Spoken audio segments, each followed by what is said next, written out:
Boa noite, gente. Paz do Senhor. Deus abençoe a todos. Mais uma Makir Podcast, mais uma segunda. Eu quero agradecer já de cara todos que estão mandando mensagem. A gente está muito feliz com o engajamento de todos.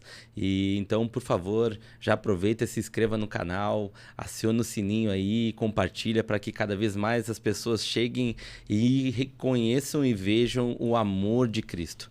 Que esse é o propósito do Makir Podcast. Que as pessoas tenham entendimento que Jesus cura, salva e liberta. Amém? Gente, quero agradecer aos nossos apoiadores, Demarco Empreendimentos, Prensadão do Urso, Granado Corretor de Imóveis, Munhoz Empreendimentos e Estúdio Barber.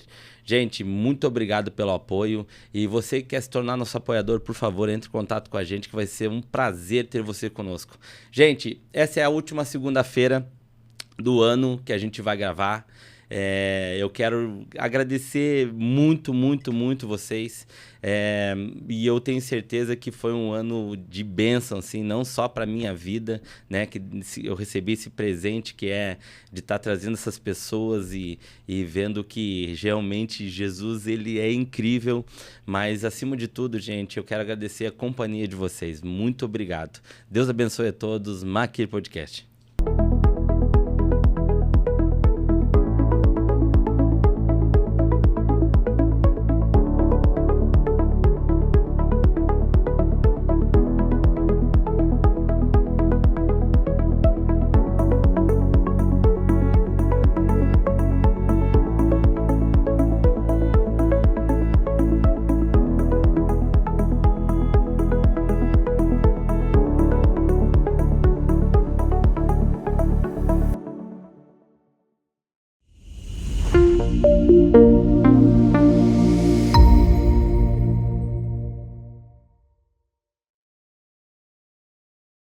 Paz do Senhor, minha mana. Paz do Senhor, pastor Diogo.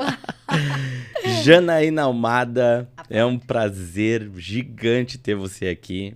Para quem não conhece, gente, é uma irmã que eu tenho, uma irmã querida, né, que Deus me deu. Não só ela, mas toda a família dela, né? A Josiane Almada, a tia Nina.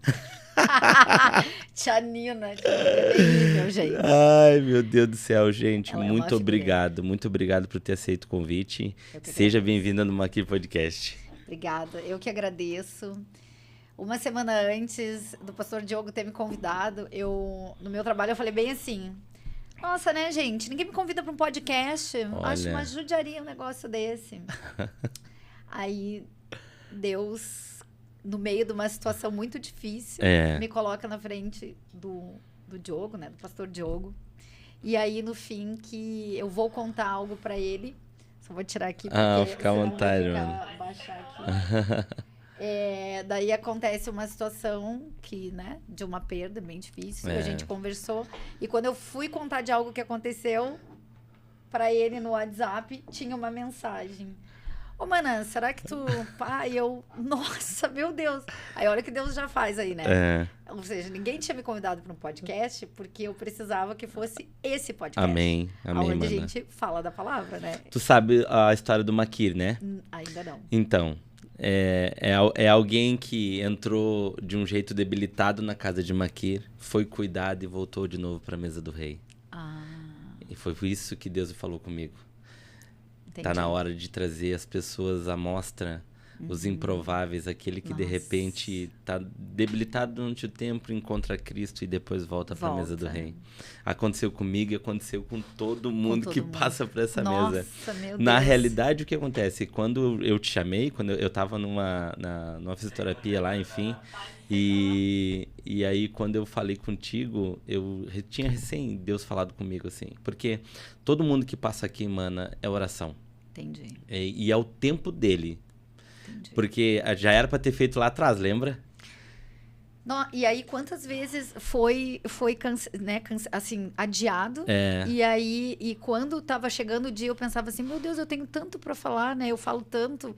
E parece assim que tá chegando e eu não vou conseguir falar. E aí era... Mas porque era o tempo certo. E aí todo mundo que passa, mana, ele sempre prepara um momento, sabe? Às vezes Deus me mostra assim: vamos fazer? Vamos. Nossa, teve gente que demorou 3, 4 meses pra vir aqui. Uau! Mas também quando veio... Eu acho que é muito mais sobre as pessoas que vão receber do que propriamente a pessoa que... Entendeu? Porque várias pessoas falavam assim pra mim há um tempo. Elas já vêm falando, né? Jana, eu acho que tu precisava contar da tua história pra curar outras pessoas. Sim. Aí eu falava assim... Olha, mas eu acho que tem tantas outras histórias tão mais impactantes, com tanta coisa tão difícil, como, às vezes, uma pessoa que, sei lá, que tá com câncer, ou que perdeu uma perna, ou que, sei lá, que passa por problemas conjugais, assim, que são muito difíceis, que eu falo assim, cara, eu acho que, sei lá, não é... Não, mas tem que falar. Porque eu sempre passei uma imagem para as pessoas. Sempre as pessoas... Então, tipo assim... A minha vida toda, baladeira e não sei o quê, e papapá. De força, E aí a galera, né, tipo, eu viajo, eu vou pra cá, eu vou pra lá. Sempre fui muito dona de mim, né? Desde criança, porque, na verdade, a minha criação foi condicionada desse jeito, né? Já aproveita e conta, Amanda. Não, eu vou contar. E aí as pessoas falavam assim, mas tu tem que contar da tua história. E eu achava que a minha história não era muito impactante. E aquilo que eu mostrava não era o que eu era, na verdade. Entendi. Porque muito antes da conversão, eu tinha preocupação, eu tinha temor a Deus. Só que eu não tinha respeito. Eu só tinha medo. Porque, né, desde a pai infância... Castiga, pai então, infância, família... Parte da família católica, parte da família umbandista. Tanto que, quando eu nasci, meu nome foi dado Janaína... pela minha avó, porque eu fui era consagrada a Iemanjá. Olha. E aí, com 6 meses de idade, eu tive meningite. E eu fui pra UTI, né? Então, assim, eu tive ali próximo da morte. Então, houve uma troca pela minha vida, né? E um nome oferecido e a minha vida oferecida a isso. Entendi. E eu não tinha escolha, eu era só um bebê. Então, assim, com 6 meses, eu, na verdade, eu já nasci lutando. Eu já nasci lutando para viver. Então, obviamente, eu fui muito amada pelos meus pais, né? E então, eu acho que assim, eu sempre, desde novinha, eu lutei muito para me posicionar, para ser aceita na sociedade, para tipo assim, querer sair daquela vida que a gente tinha, né? Uma vida muito humilde, uma vida que onde a escassez era o que era o correto, né? Entendi. Pela nossa posição social. Então, nas redes sociais, eu sempre mostrei algo que, de fato, não era. As pessoas achavam que me conheciam. Mas, no fundo, eu tinha pudor. A minha irmã sempre foi uma pessoa que me defendeu. Entendi. Porque ela falava assim, Jana, que quem não... As pessoas não conhecem a Mana, que ela me chama de Mana, né? As pessoas não conhecem a Mana.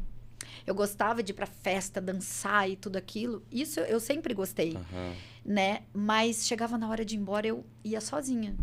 E as pessoas achavam assim, tu pega geral, né? Como até hoje acham isso. Cara, se olhar meu Instagram, meu WhatsApp, chora. Quer dizer, hoje eu não choro, porque tá tudo bem e eu acho, né? Mas eu sempre tive esse constrangimento, apesar das pessoas acharem ao contrário. Então, o que acontece? Eu vim de uma família que era católica, não praticante, mas eu fiz tudo aquilo, catequese, crisma, porque eu já tinha temor de Deus, mas eu não tinha respeito. Eu só achava que Deus era um Deus de punição. Não vou fazer direito, ele vai me punir. Então, eu tenho que fazer. Para mim, era isso. E claro, assim... Se tornava algo mecânico também, né? Mecânico, entende? Como a maioria das pessoas. Na verdade, nesse momento que eu tô vivendo, eu falo assim, não me deixa sair disso. Porque hoje eu sinto o amor de Deus e eu parei de acreditar, porque hoje eu vivo inteiramente, assim, sabe? Amém. Então, assim, só que é muito difícil quando você não vem de uma criação cristã, assim... Né, como hoje a gente está vivendo, porque você não lê a palavra. O pai e a mãe falam assim, tem que ler a Bíblia. Mas nem eles liam, na verdade. E tá tudo bem com isso, porque hoje a gente tem mais recursos. É a criação deles também, Exato. né? Não tinha, era os que eles tinham para passar. Exatamente. Né? Hoje existe uma modinha. Porque eu sou assim, porque o meu pai e a minha mãe eram assim. Porque o meu pai, porque a minha mãe, porque a minha infância. Todo mundo tem traumas. Claro. Agora, você tem a escolha A gente tem o livre arbítrio como Deus já colocou lá no começo. Também. Então, ou você fica preso nisso, numa mentira, porque as pessoas vivem de mentira, ou você olha para isso e diz, ok, eu trago uma genética, eu trago uma história, eu trago gerações, beleza, eu já identifiquei. Então, eu vou orar a Deus, eu vou neutralizar isso e eu vou seguir em frente. E começa a ser antídoto. Exatamente. Então, sai disso. Porque isso é uma mentira que contam para nós. Que eu respeito os terapeutas, eu faço terapia, Sim. né? Deus capacita as pessoas. Mas, cara, você fica jogando a culpa nos pais. Peraí, vamos lá. Né? Para. Tá chato já isso, assim, muito chato. Então, assim, eu vim... É uma forma de justificar, né? De justificar os seus erros. Porque se não fosse isso, e antes de ter essa modinha, eram outras coisas. E quando a gente começa e entende essa responsabilidade, vem a maturidade junto. Exatamente. E eu sou grata a Deus, assim. Porque o que acontece? Vindo de uma criação da forma como eu fui criada. Porque o que acontece? Eu fui criada vendo violência. É meio louco falar, Diogo, isso. Porque, assim, o meu pai, ele nos amou muito. Ele foi um homem muito amoroso com a gente. Então, ele até hoje, até morrer, até o mês passado, enquanto ele tinha consciência, ele falava assim... Eu sou louco pelos meus filhos. Amém. O meu pai foi feliz porque ele nos teve. Amém. Porque ele também veio de uma criação difícil. Ele veio de uma criação sem Deus. Ele só sabia que Deus existia. E do jeito dele, ele orava e ponto. Né? Mas ele era um homem totalmente ignorante. Então, o que acontece? Só que na minha casa, apesar do meu pai ter nos amado muito... E eu sempre falo assim, que o melhor tetê, a melhor mamadeira, né? Foi a do meu pai. Porque ele era um homem que trabalhava muito e ele fazia para nós.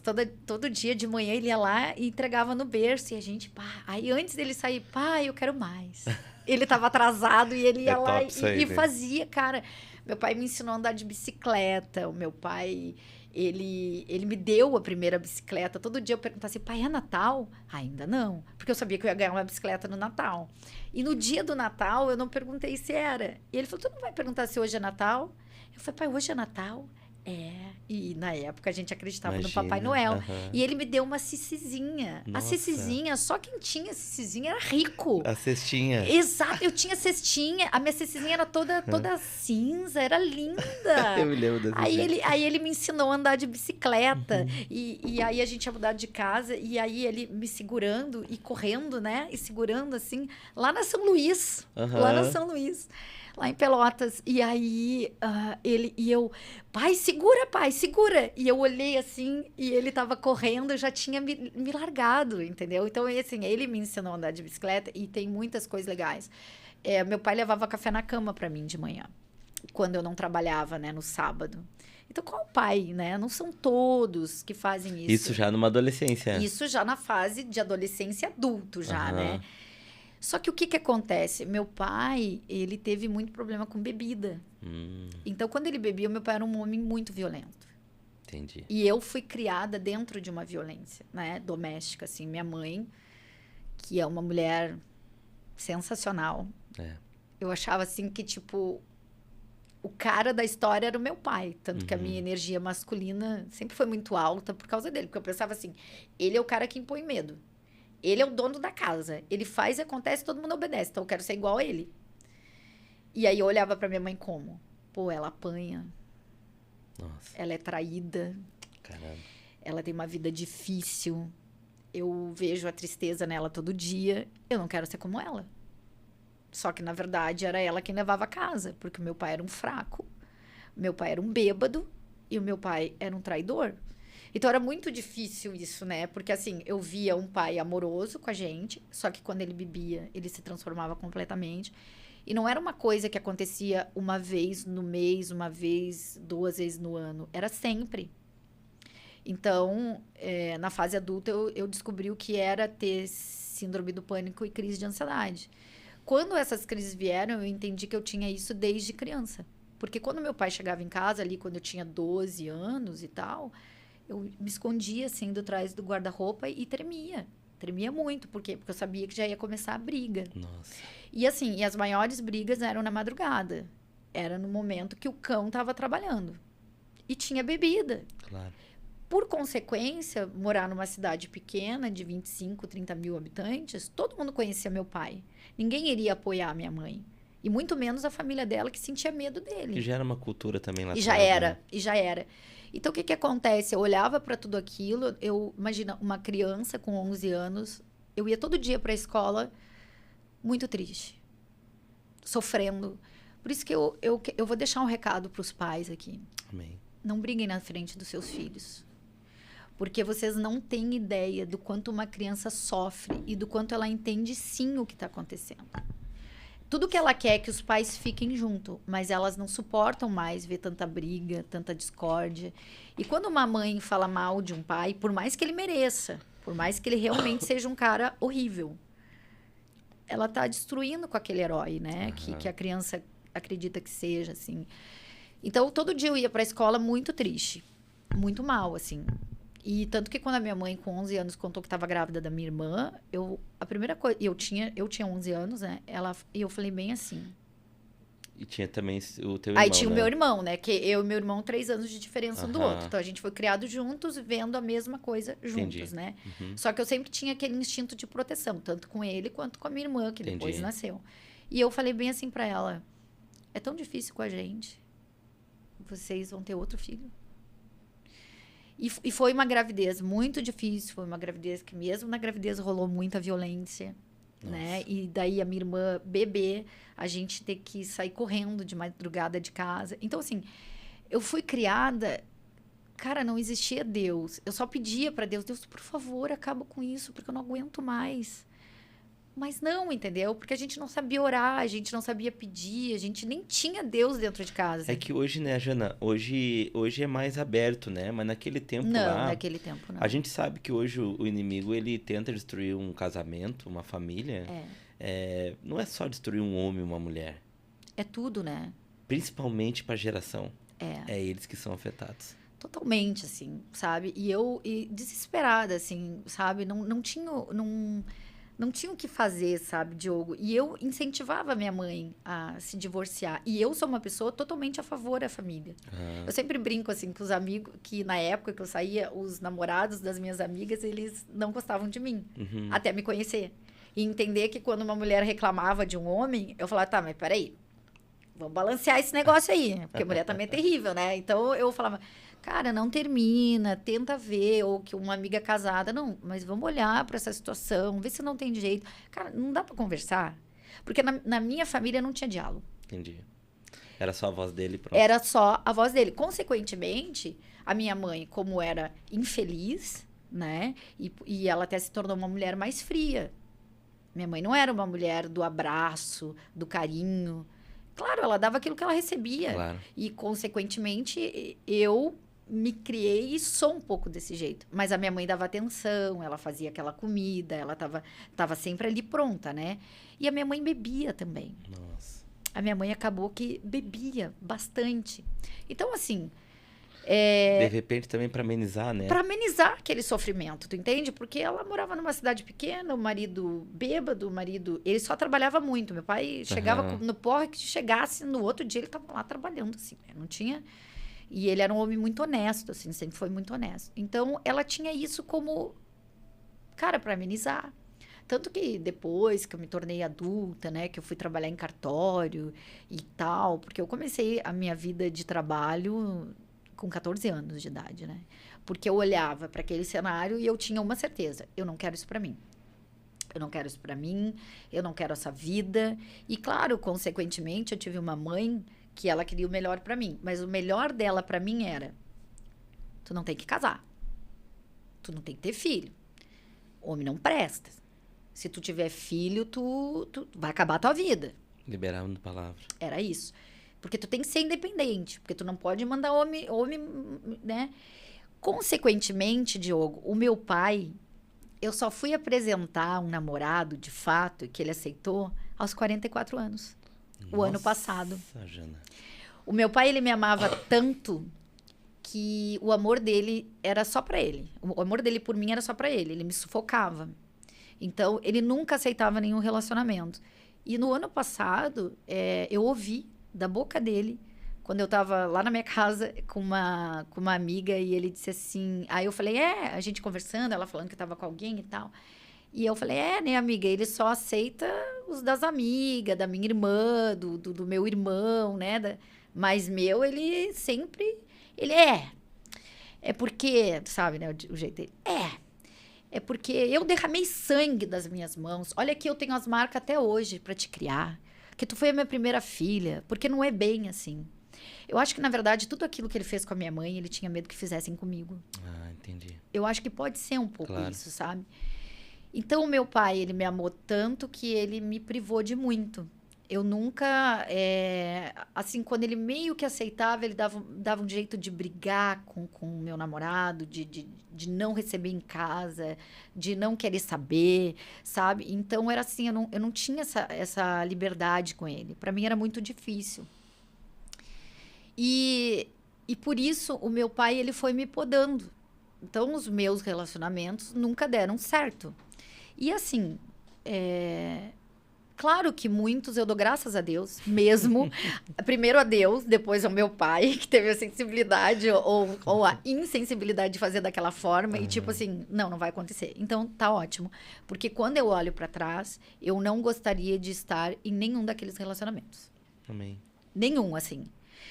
Só que muitas coisas aconteceram. Por que eu tô contando tudo isso, né? Porque vai ter um agir de Deus na minha vida muito forte. Amém. Janaína Almada é uma mulher muito forte. Eu sou uma mulher muito forte. Amém. E eu sei hoje, assim, que eu tenho um chamado muito grande. Antes era o meu ego. Hoje não é mais.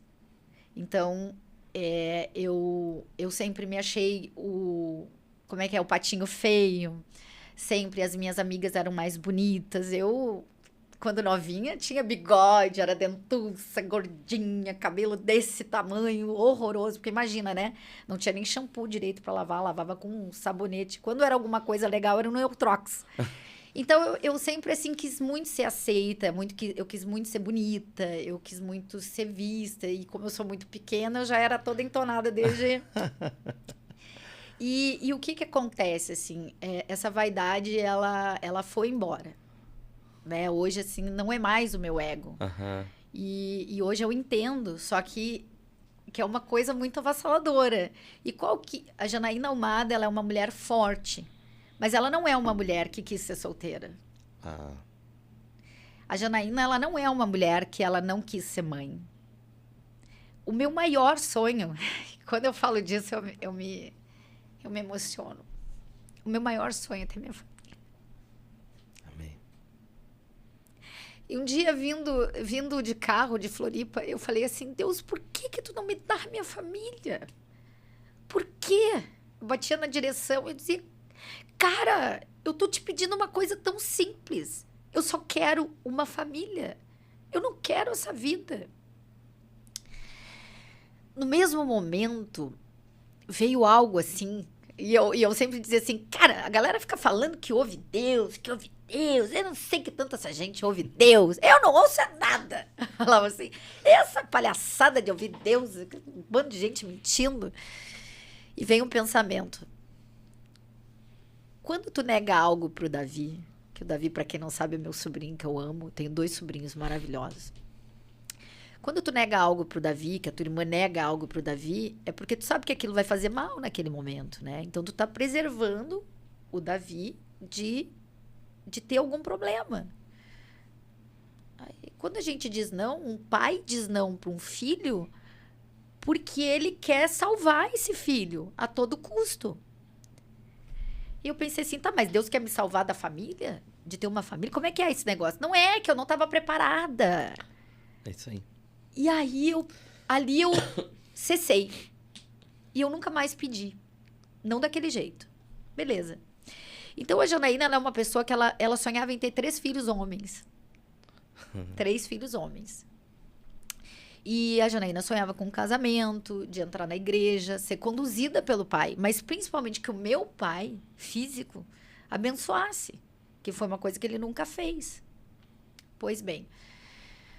E aí é onde eu falo que entra a questão da culpa, a questão do medo. E eu quero falar para as pessoas. que tem que se libertar da culpa e tem que se libertar do medo, porque isso pode te prender durante...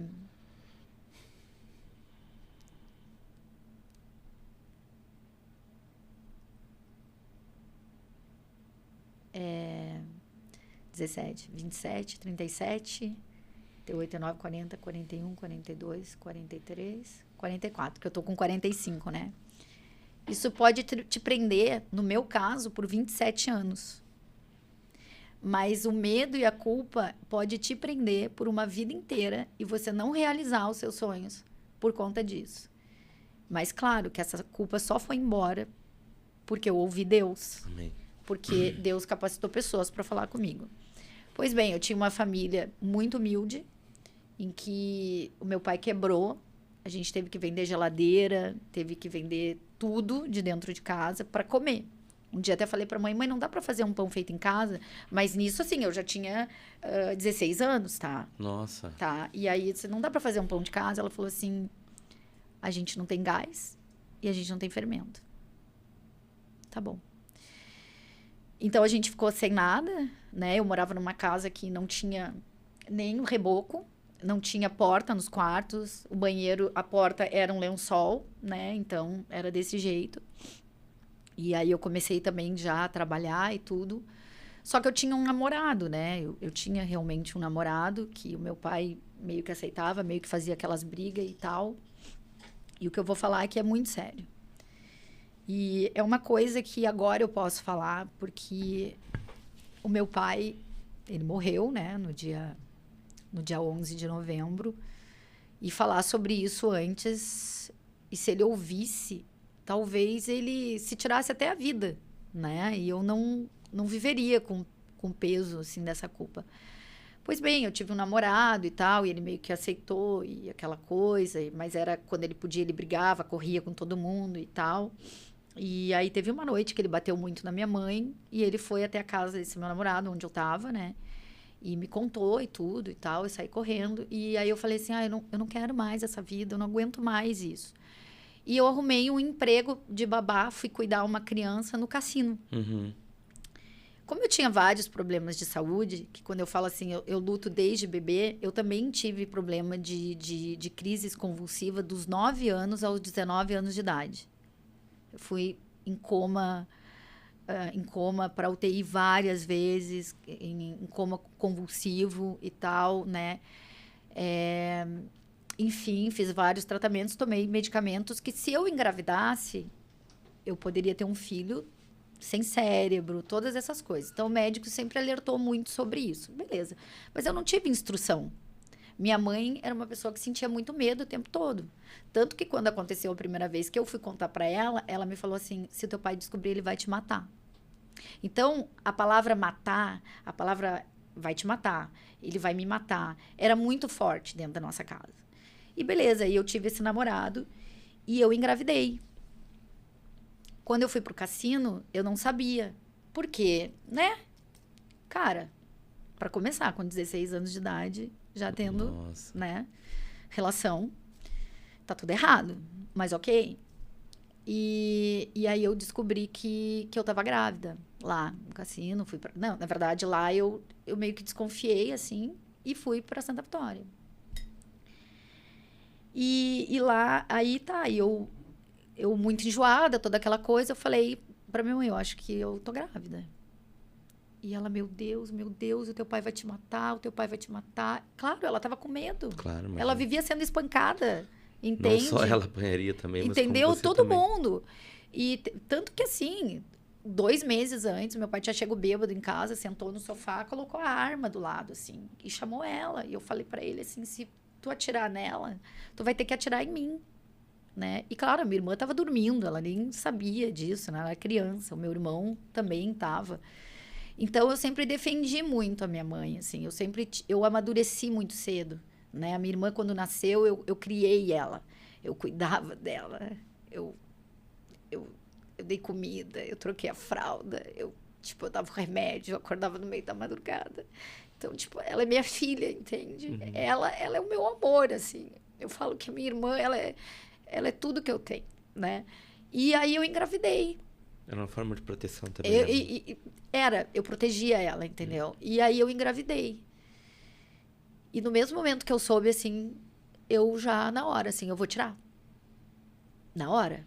E eu tinha um namorado com uma vida estruturada, com uma família estruturada, que tinha problemas, mas, né? Uhum. E ele falou, pelo amor de Deus, não, pelo amor de Deus, não. A mãe dele, não faz isso. Eu disse assim, eu vou fazer. Porque o meu pai vai matar a minha mãe. E ele mataria. Na época, as pessoas falam, não, depois que olha... Não, uma semana antes, ele em cima de um cavalo com uma arma, ele tentou matar meu ex-namorado. Então, ele ia fazer. Só que ele ia fazer com a minha mãe. Se ele fizesse comigo, tava tudo ok. Não teria problema nenhum. Uhum. Sabe? Pra mim, tava ok isso. Só que a minha mãe, na hora, falou, não, meu Deus. Eu falei, ó, é assim. Se vocês não me ajudarem, vocês não vão me ver. Nunca mais. Porque eu vou dar cabo da minha vida. E, obviamente, eles não me ajudaram, né? Eu fui fazendo as coisas do meu jeito. Ninguém me impediu, né? Porque estava definido. E ok. E eu fiz. De fato, eu fiz, né? Foi um procedimento mal sucedido. Foi, né, com medicamento e tal. E naquela madrugada, meu pai chegou novamente bêbado, quebrando tudo dentro de casa. E nisso eu já estava no banheiro, com muita dor. Muita dor, assim. Eu tive contrações, né? E a minha mãe entrou no banheiro, assim, o que está acontecendo? Eu disse, olha, eu acho que eu tô com vontade de fazer o número 2. Ela, meu Deus, não é. E muita dor. Ela falou assim, nós temos que ir pro hospital, porque eu tinha tido uma hemorragia um dia antes. Nós temos que ir pro hospital. Só que naquela época, naquela cidade, a minha mãe seria presa. Ela seria presa, Diogo. E aí eu falei pra ela assim, eu falei, beleza, mas tu não sabe de nada. Eu fiz tudo sozinha. E ela, desesperada, o que ela ia dizer? Nossa. O que ela ia fazer? Entendeu? Então, e a gente saiu, ela com a minha irmã no colo, com o meu irmão do lado e eu. E o meu pai sentou no sofá e falou assim, tomara que tu morra, desgraçada. Pra quem? Pra ti? Pra mim. Mas ele não sabia. Aham. Ele não sabia o que estava acontecendo. Tudo isso porque ele tinha ódio do meu ex-namorado. E aí a gente foi até a casa do meu ex e bateu. E aí o meu irmão chamou ele. Ele disse, meu Deus, Janaína, pelo amor de Deus. Porque eles me ofereceram apoio, eles não queriam que eu fizesse. E a gente foi pro hospital. Beleza. Cheguei lá no hospital, eu tive que contar. E na hora, tua mãe sabe? Não, ninguém sabia. Eu fiz tudo sozinha e tal. E tipo, foi. Uhum. Conclusão da história, me examinaram e falaram assim, a gente vai te colocar no soro, porque talvez tu não tenha, né, perdido e tal. E eu fiquei desesperada, porque não era esse o meu objetivo. A conclusão tinha que ser feita. Não era, tinha que acabar. E assim, naquele, e isso, eu nunca me senti mãe. Nunca, eu tipo, eu tô... Não, isso não existiu. Existia um sentimento de ódio, de repulsa e de medo. Medo que meu pai matasse minha mãe. Aí, fui pro quarto, né? Me botaram num quarto isolado, porque naquela época, quem fazia isso não tinha direito nem à anestesia. Era feito a sangue frio. E de manhã, e eu com muita contração. Eu sei o que é ter contração para ganhar um filho, porque eu tive todas. Isso, pelo menos, por isso eu passei, né? E eu fiquei dali das 2h30 da manhã até as 5h30 da tarde do outro dia com dor. E aí aí o médico veio de manhã e falou assim pra mim, Janaína, o que tu fez? Eu falei, doutor, mas eu vou lhe explicar por que eu fiz. Aí eu contei pra ele, meu pai, isso, e ele vai matar minha mãe. E ele disse, tá. Ele tocou no meu rosto, falou assim, eu vou te ajudar. E aí ele falou, mas o te ajudar é mandar fazer uma ultrassom, ver como que você tá. Se tá aí, o que aconteceu?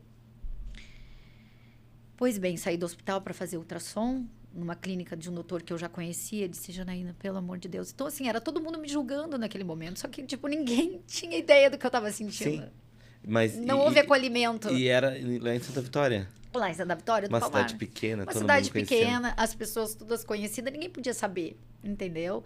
E aí, só houve julgamento, não houve acolhimento, entende? E tá tudo bem, porque, afinal de contas, eu tinha acabado de cometer um assassinato. Não tinha entendimento, né, mano? Mas aí o que acontece? Aí eu ia dar à luz a 2 meninos. Meu sonho, queria ser mãe de 3 meninos. Mas a gente teve que tirar, porque aí então já tava tudo, né? E aí eu fui pra sala de cirurgia e aí eu falei assim, eu não aguento mais de dor. Eu não aguento mais. Aí o anestesista veio e falou, não se preocupa, eu vou aliviar isso agora. E beleza. E acabou. E eu fui pro quarto, e eu acordei, e tudo certo. 3 meses a ficha caiu. Nossa. Nunca mais, na minha vida, eu dormi sem pensar nisso. Eu terminei com meu ex-namorado. Eu fui embora daquela cidade. E eu fui ganhar uma nova vida. Eu fui para Pelotas, uma cidade de 320 mil habitantes, com 19 anos de idade. Porque eu terminei com ele, mas eu continuei um tempo lá. Eu não, né, assim, eu não conseguia mais, né? A gente ficou junto um tempo, mas eu não conseguia. E aí eu fui embora e fui para uma cidade grande, sozinha. Depois os meus pais foram para lá e tudo mais, né? E aí eu quis me destacar profissionalmente. Em seguida, eu fui trabalhar numa padaria, era horrível. Aí eu fui trabalhar na Renner e aí eu fui para um cartório. Então, ali eu construí uma história durante 10 anos, eu tive na vida cartorária. Eu tive um namorado, né, que, enfim, na época.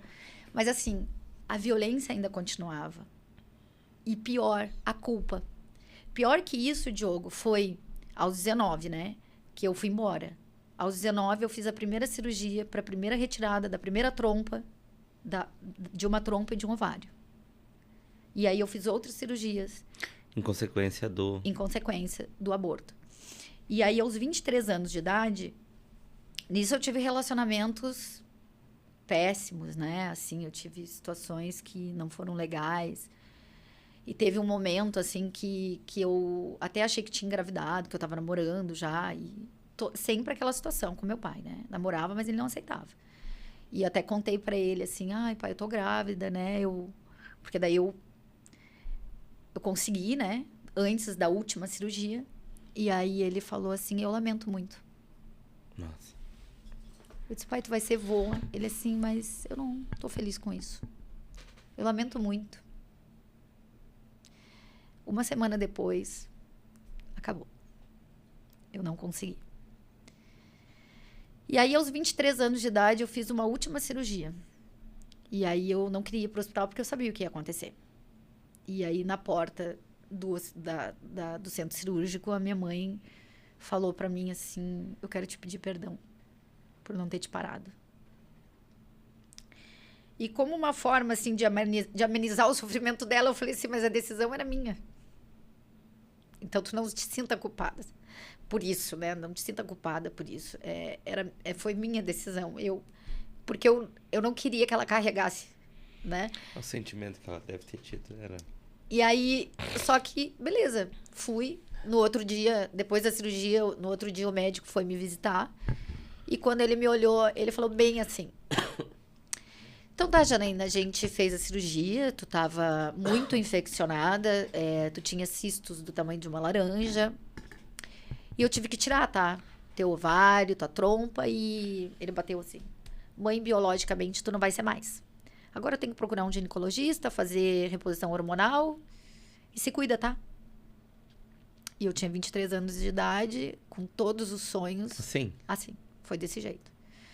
E, claro, minha mãe não tinha instrução, não tinha dinheiro, eu não passei por psicólogo, eu não tive acompanhamento. Só que eu acordava e dormia todos os dias com aquela situação. Todos os dias da minha vida. E aí, o que acontece? O meu corpo começou a se mutilar. Porque eu passei por várias cirurgias. Consequentemente, nenhum relacionamento também dava certo. Por quê? Porque no meu inconsciente eu não merecia aquilo. Eu não mereço ter a felicidade. Eu não mereço ter um casamento. Eu não mereço, porque, cara, eu cometi um assassinato de 2 crianças. Cruz, entendeu? Cara. E na época eu ia na igreja católica, eu confessei pro padre. Eu falei, eu não consigo dormir. Eu não consigo parar de pensar nisso. E isso eu confessando assim antes da cirurgia. E depois eu confessei de novo. E eu dizia, e olha só, Deus me castigou. Deus me castigou porque eu não posso mais ser mãe. E as pessoas se diziam assim, Ah, mas tu pode adotar. Eu acho a coisa mais linda isso, mas não fala isso pra uma mulher que foi castrada aos 23 anos de idade. Não fala isso pra uma mulher que tem sonhos. Eu acho a coisa mais linda querer adotar, mas eu não tinha esse sentimento e eu vou te falar, não tenho. Não tenho. E eu não posso ser hipócrita e romantizar uma situação. E ok, e tudo isso aconteceu e eu não tive estrutura, eu não tinha base e muito menos Deus na minha vida. Por isso eu vivia na culpa.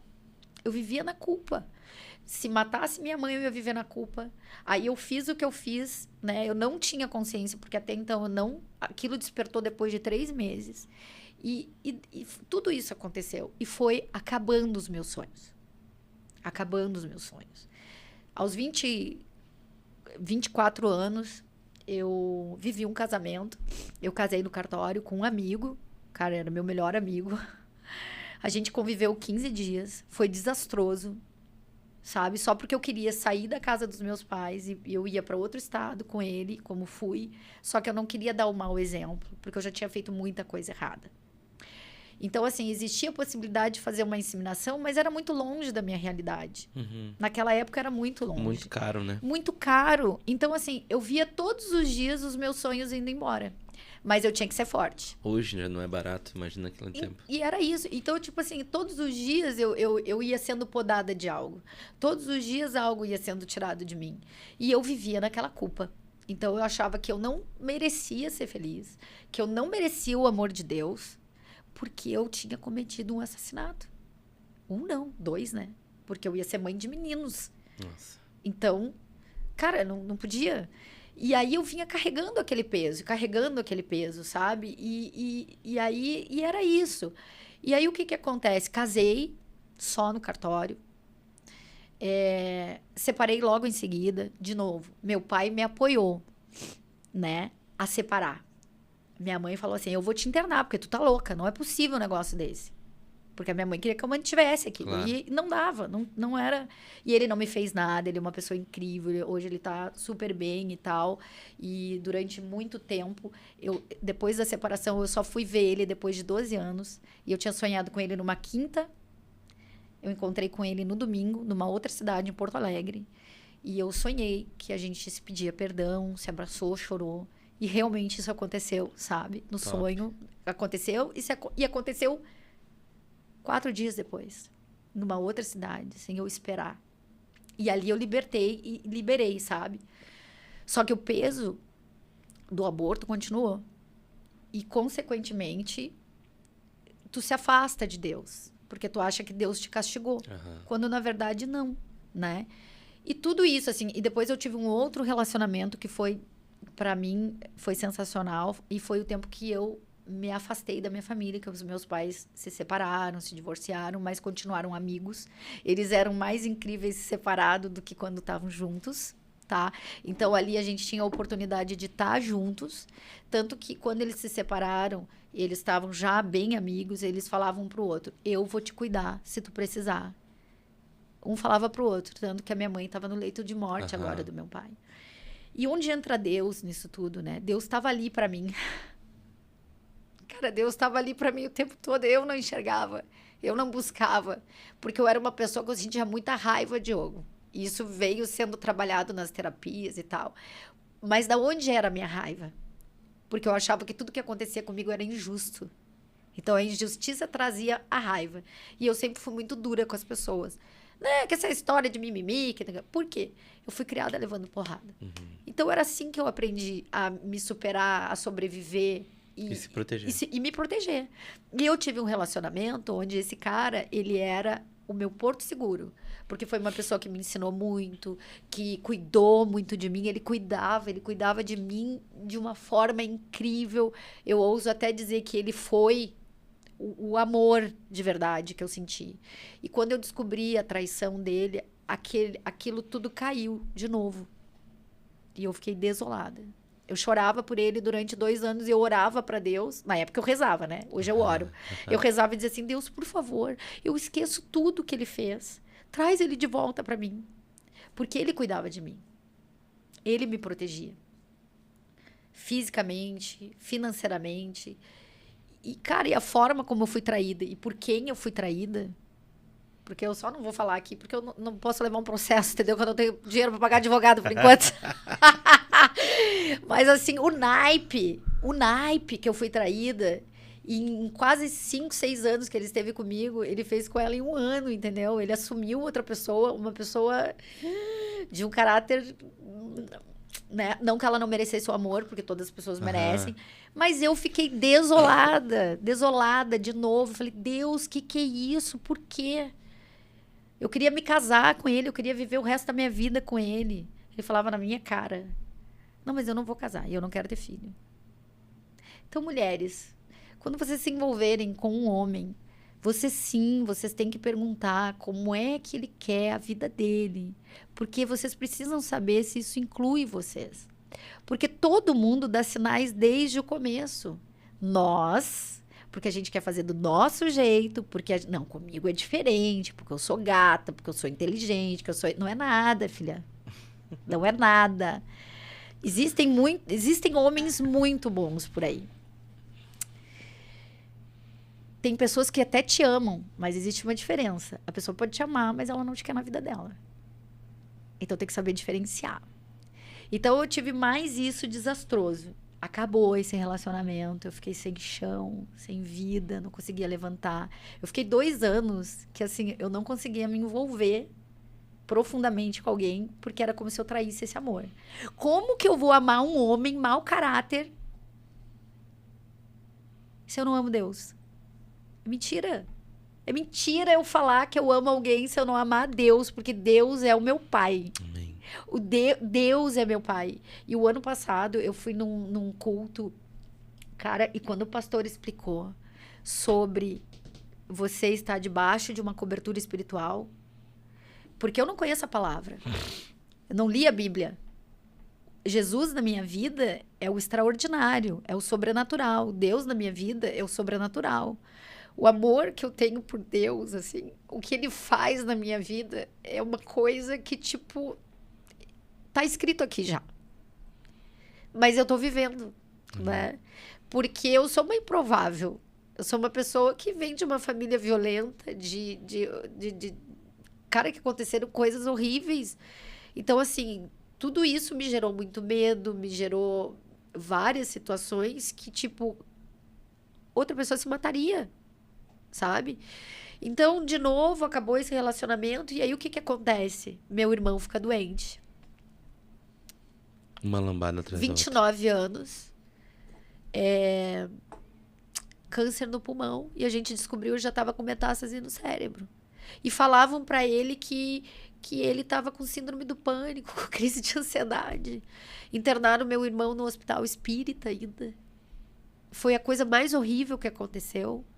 E eu, por ser dura, por sempre me lascar e ter que trabalhar muito e tomar conta da minha vida, eu dizia para ele, para com isso aí.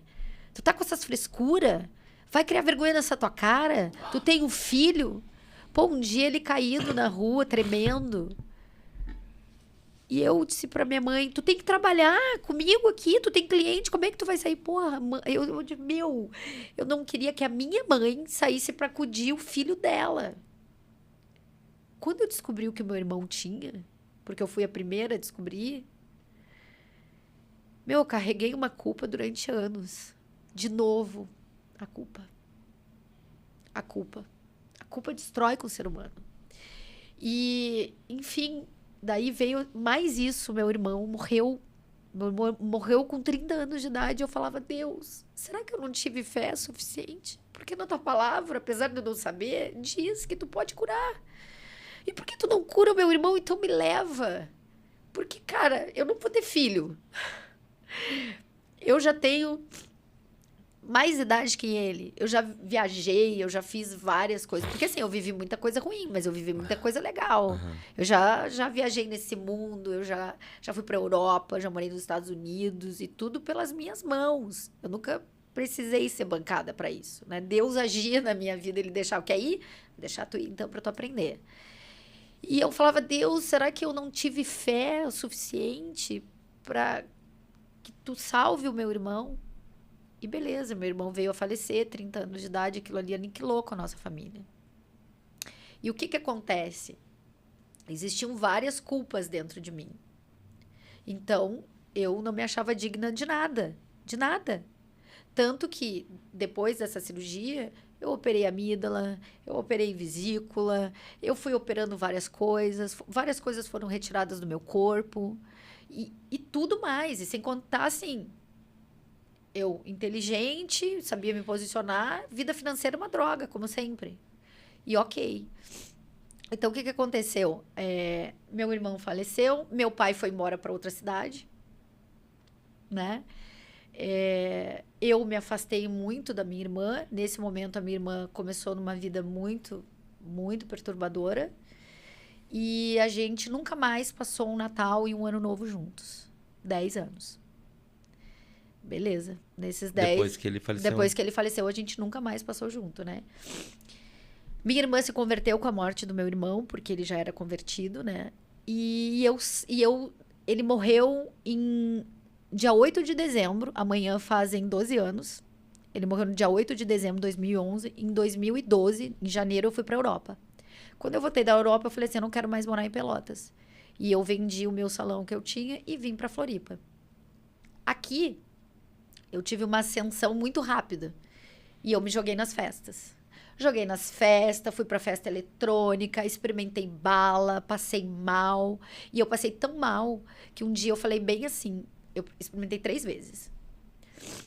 E um dia eu passei tão mal que eu fui pra dentro do carro e eu falei assim, Deus, por favor, me tira disso, me tira disso, me tira disso. Eu prometo nunca mais. E nunca mais, Diogo.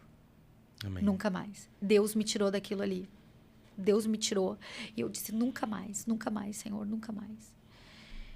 Só que eu comecei a ter crise de ansiedade e síndrome do pânico. Eu voltei para Pelotas porque eu achava que eu estava doente do coração. E não era. E nisso a minha irmã já estava bem fervorosa na igreja, né? Ela e o ex-marido. E eu fui para a igreja. Porque eu pensei assim, não, eu fui para a igreja porque Deus vai olhar para mim, vai ver que eu quero melhorar. E aí eu vou me batizar e eu vou ser curada. Não houve nem preparo para isso. Vai. E eu fui. Só que Deus é tão maravilhoso que mesmo sem entender da palavra dele, mesmo sem conhecer, mesmo sem buscar, porque eu buscava por Deus pedindo coisas. Eu não buscava Deus agradecendo, conhecendo, tipo assim, Senhor, obrigada, porque eu acordei hoje, as pessoas buscam milagre, grandes milagres. E as pessoas vão muitas vezes na igreja desesperado para suprir aquilo do problema que ela está vivendo. Ela vai lá para buscar uma troca, e Deus não é um Deus de troca. Cara, Deus é um Deus de amor.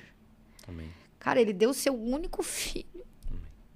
Jesus Cristo, ninguém matou Jesus Cristo. Ele se entregou. Amém. Ele se entregou, ele sabia o que ia acontecer. Ninguém matou ele. Ele se entregou por amor a nós. E por obediência ao Pai. Então as pessoas vão lá na igreja em troca, e não é uma troca. O grande milagre acontece todos os dias quando eu abro os meus olhos. E quando eu percebi isso, Deus começou a agir na minha vida, sabe? E aí, beleza, eu voltei, aí eu me batizei. E Deus foi tão maravilhoso que quando eu saí das águas, o meu corpo parecia que pegava fogo e eu falava em línguas. Era uma coisa muito estranha, eu não sabia o que estava acontecendo. Amém. Foi uma loucura. E como falo, né? Deus é um Deus de loucura, né? A gente não consegue entender nada, é uma coisa louca. E que bom. Beleza, mas óbvio, né, Diogo? A carne é uma coisa...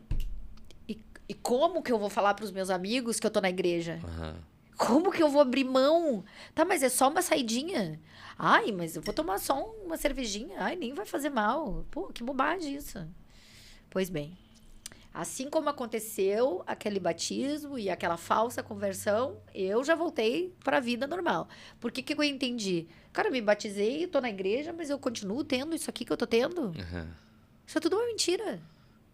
Óbvio que eu não ia ficar curada. Esperava fogos do céu. Não, vou ficar curada. Vou ficar rica amanhã. Eu já vou me casar, já vou ter alguém. Mas também era uma forma também, muita falta de instrução também que tinha na época. Né? Total. Era uma coisa que era meio que a goela abaixo, assim. Goela porque eu me lembro que nesse tempo aí, também não fazia muito tempo que eu tinha me convertido.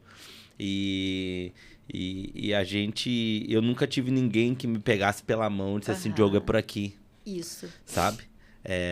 Era só aquilo. Isso não pode. O não poder era uma coisa, né, que, tipo, tinha na entrada, era um hall da entrada, né? Mas o discipulado não existia naquela época. Não. E eu não sei, faz muito tempo, eu não quero cometer aqui um pecado de falar até besteira, mas eu não sei se ainda hoje é a cultura lá. Nem tem mais, né? Entendeu? De tipo... não, Até- eu digo no evangelho num contexto, num todo. Eu acho que ainda bem... Ainda bem eles assim. não têm essa cultura, né? Não, eu acho que ainda é bem... diferente do que a gente vive hoje, né? Então, não tem nem muito o que... Porque eles estavam dando aquilo que eles tinham. Que eles tinham, e ok também. E olha, e muitas coisas começaram ali. Porque ao mesmo tempo que eu não tinha instrução, eu comecei a ter um temor ali. Uhum. Ali, porque ali começou o sobrenatural de Deus na minha vida. Eu é que corri, né? Porque assim, não é fácil seguir com Deus. Não é fácil seguir com Jesus. As renúncias, né? É muita renúncia. Cara, e é uma renúncia de ti mesmo. Não tem a ver com os outros. Quando a gente consegue se renunciar, a gente consegue renunciar a qualquer outra coisa. Mas é entendendo que, tipo, essa renúncia tem que acontecer com Deus.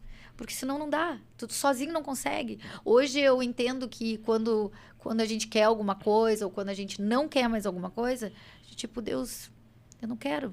Espírito Santo, eu não quero, mas sozinho eu não consigo. Então me ajuda aí, sabe?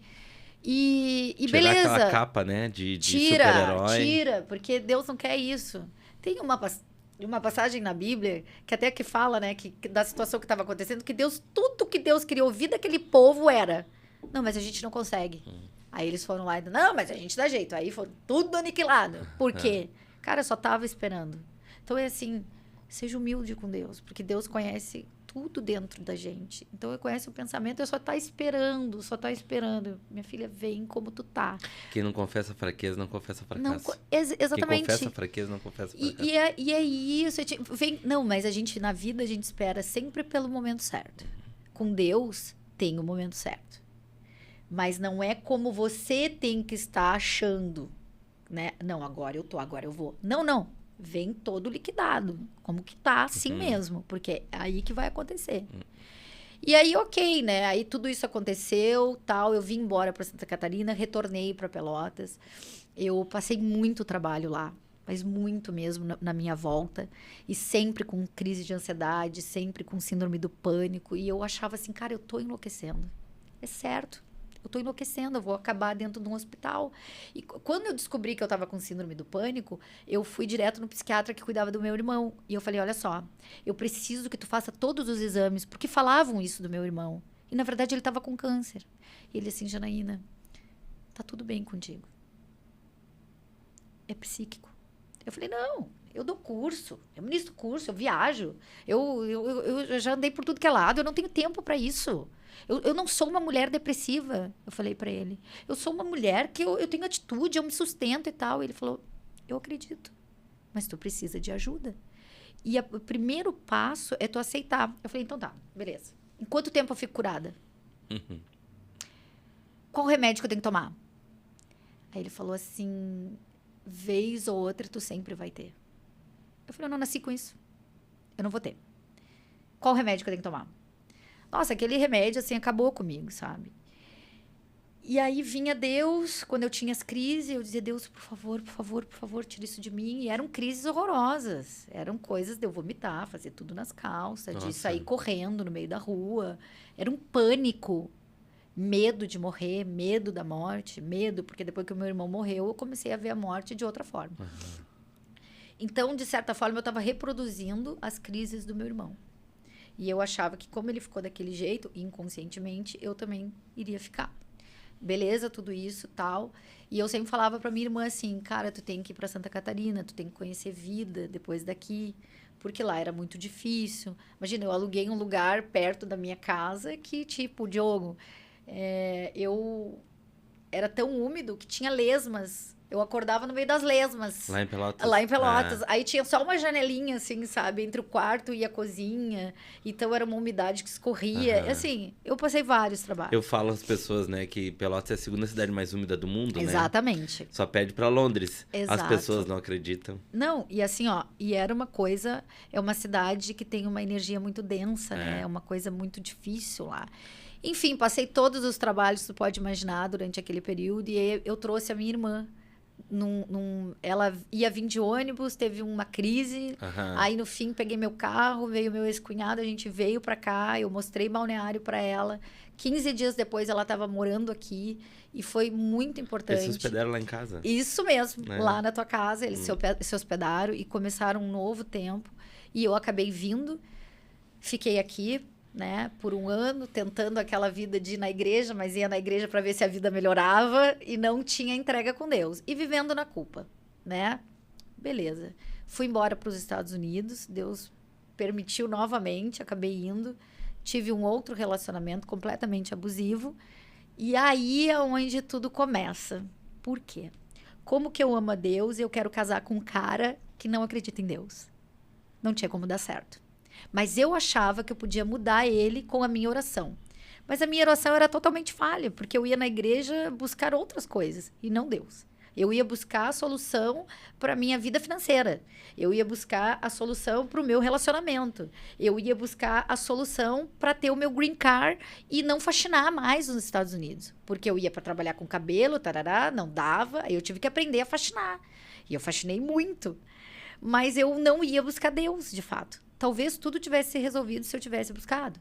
Então, eu vivi um relacionamento abusivo. Ele colocou chip no meu carro, no meu celular, meu Insta, meu Face, tudo era rastreado. Tudo era rastreado. Ok. E chegou num ponto que um dia a minha irmã estava falando comigo no telefone e ele quebrou a porta com um pontapé. Porque ele disse que estava trancado e que eu não ouvia ele. Então, ali, obviamente, ia começar uma violência física, né? A psicológica já acontecia. E eu decidi vir embora pro Brasil, né? Ia estourar visto e tal, não queria. Só que eu fiz a loucura de aceitar conversar com ele uns 3 dias antes de eu vir pro Brasil. Eu falei, olha, mas eu vou igual. Ele me pediu em noivado, né? Um anel de brilhantes que valia um carro, sei lá, de 50 mil reais. Ele falou, nós vamos casar no Brasil. E para mim aquilo foi uma esperança. Porque o que acontece? Eu pensei, não, ele vai estar lá na minha cultura, ele vai ver como que a gente funciona, a dinâmica, tudo vai ficar ok. Aí eu viajava, que eu ministro cursos e tal, né? E ele ficava louco. Ele ligava 43 vezes pro meu celular. Mesmo assim, eu achava que ele podia mudar quando chegasse aqui. Ok, vamos lá contratar cerimonialista, né? Vamos contratar musical, toda aquela coisa, decoração. Fui vendo a festa. A coisa vai acontecer. Só que aí entra um agir de Deus também na minha vida, no sentido de que, primeiro, ele me livrou daquele monstro, né? Mas eu não achava que ele era um monstro, que fique bem claro, né? A gente, com toda a inteligência do mundo, eu não achava que ele era um monstro. Ok. E aí, no dia que eu chego, no outro dia é meu aniversário. E a minha irmã fazia muito tempo que não bebia, mas ali a coisa já estava meio ruim na igreja, pá, né? E aí entra a situação dela. Então, a minha vinda definiu a vida da minha irmã. Entendi. Porque ali, no dia do meu aniversário, se descobriu muitas coisas, né? As coisas vieram à tona naquele dia. E ok. Então, contratei cerimonialista, contratei decoradora, paguei, ia casar lá na Cabeçuda, no Yacht Clube Cabeçudas. O meu sonho estava sendo realizado. E ele trabalhava muito em cima da inseminação, porque nos Estados Unidos dá muito certo. Como eu tinha 40 anos, ainda dava, super dava. Então, cara, meu sonho, eu vou morar nos Estados Unidos, um americano, vou me casar, vou ter uma festa com os meus amigos. Americano. Cara, tudo certo, tudo ok. Aí minha irmã, a gente troca de casa, a gente foi morar na tua casa, inclusive. Olha aí, né? A gente foi morar na tua casa, inclusive. E mais coisas vieram à tona. Então, houve o divórcio da minha irmã. Só que nisso, a pessoa que ia fazer o meu cerimonial, cantar, né? Hoje é o atual marido dela. Aham. Porque depois de 1 ano disso ter acontecido, foi que eles acabaram, tipo, olhando um pro outro e, né? Então, eu falo assim, a minha volta teve teve uma importância na vida da minha irmã. Porque ela se livrou de uma mentira e entrou em algo muito real. Então, eu falo assim, cara, eu não casei, mas a minha irmã casou, né? Ela tá ok. Ok. E aí, 3 meses antes do casamento, ele termina comigo por e-mail. Nossa. A minha vida acabou de novo. Eu não tinha ânimo para levantar. Olha o que Deus faz. Eu fiquei desesperada porque eu não tinha emprego.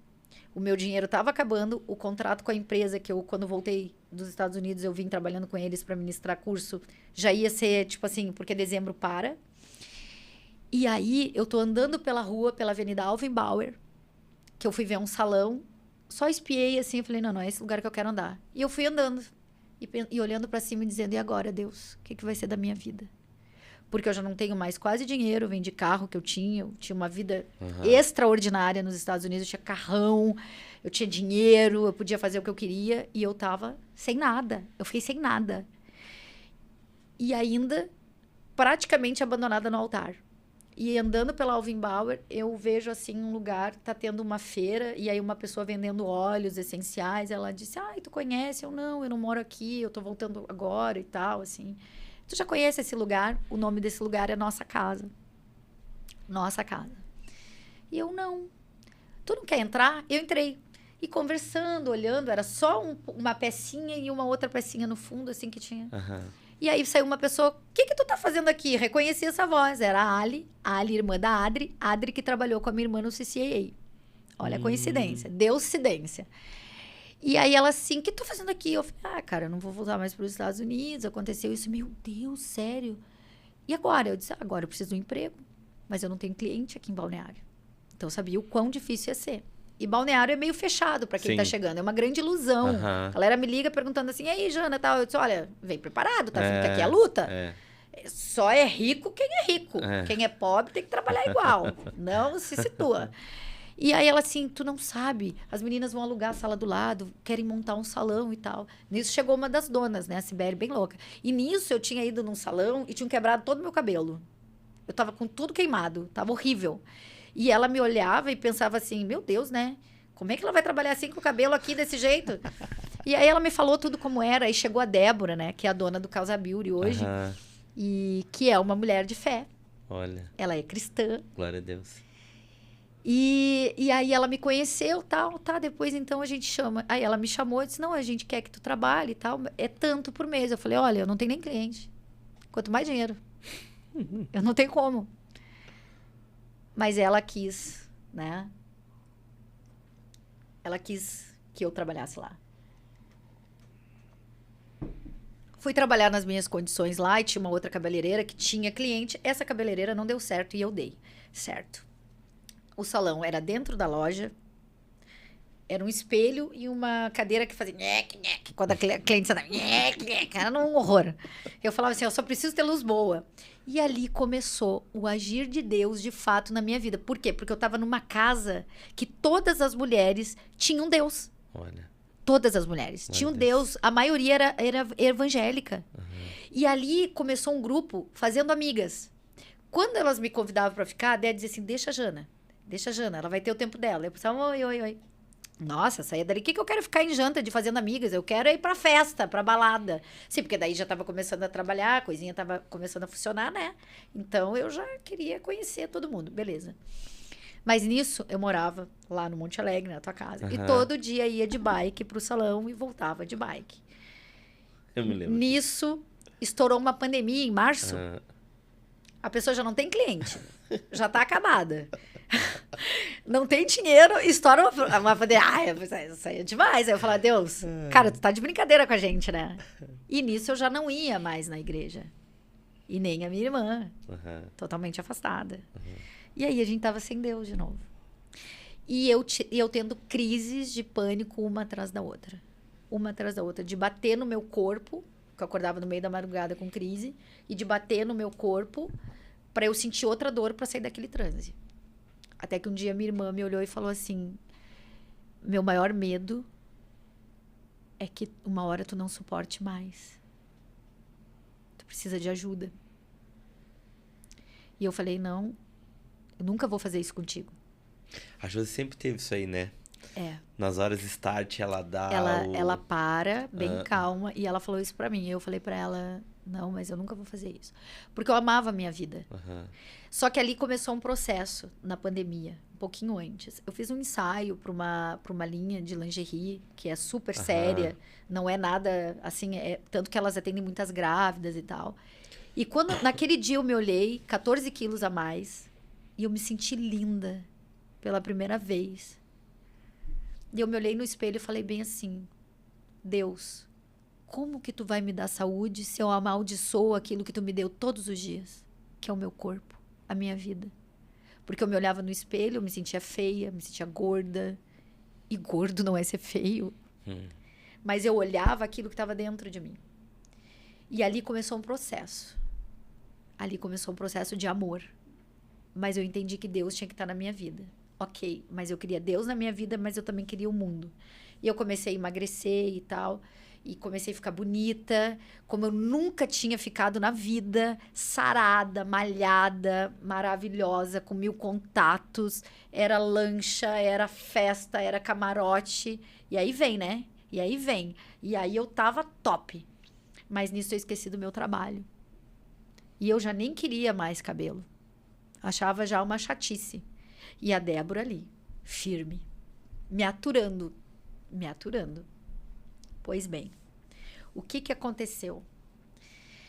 Eu comecei a fazer terapia, porque teve um ano novo que eu passei maravilhoso. E eu voltei muito em crise e eu disse, olha, eu preciso de ajuda, porque eu não tô conseguindo mais. Eu amava a minha vida, mas eu não suportava mais viver aquilo. Era muita crise, muita mesmo. E eu comecei a orar. De fato, eu comecei a orar. E eu comecei a deixar Deus entrar. E Deus começou a trabalhar. Então, ele capacitou pessoas para me ajudarem. Ok. Só que aí, Diogo, o que acontece?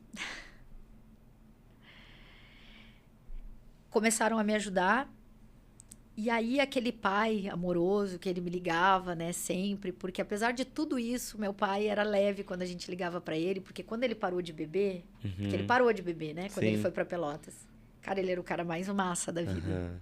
A gente ficava, assim, 2 horas no telefone dando risada, né? Era uma coisa de louco.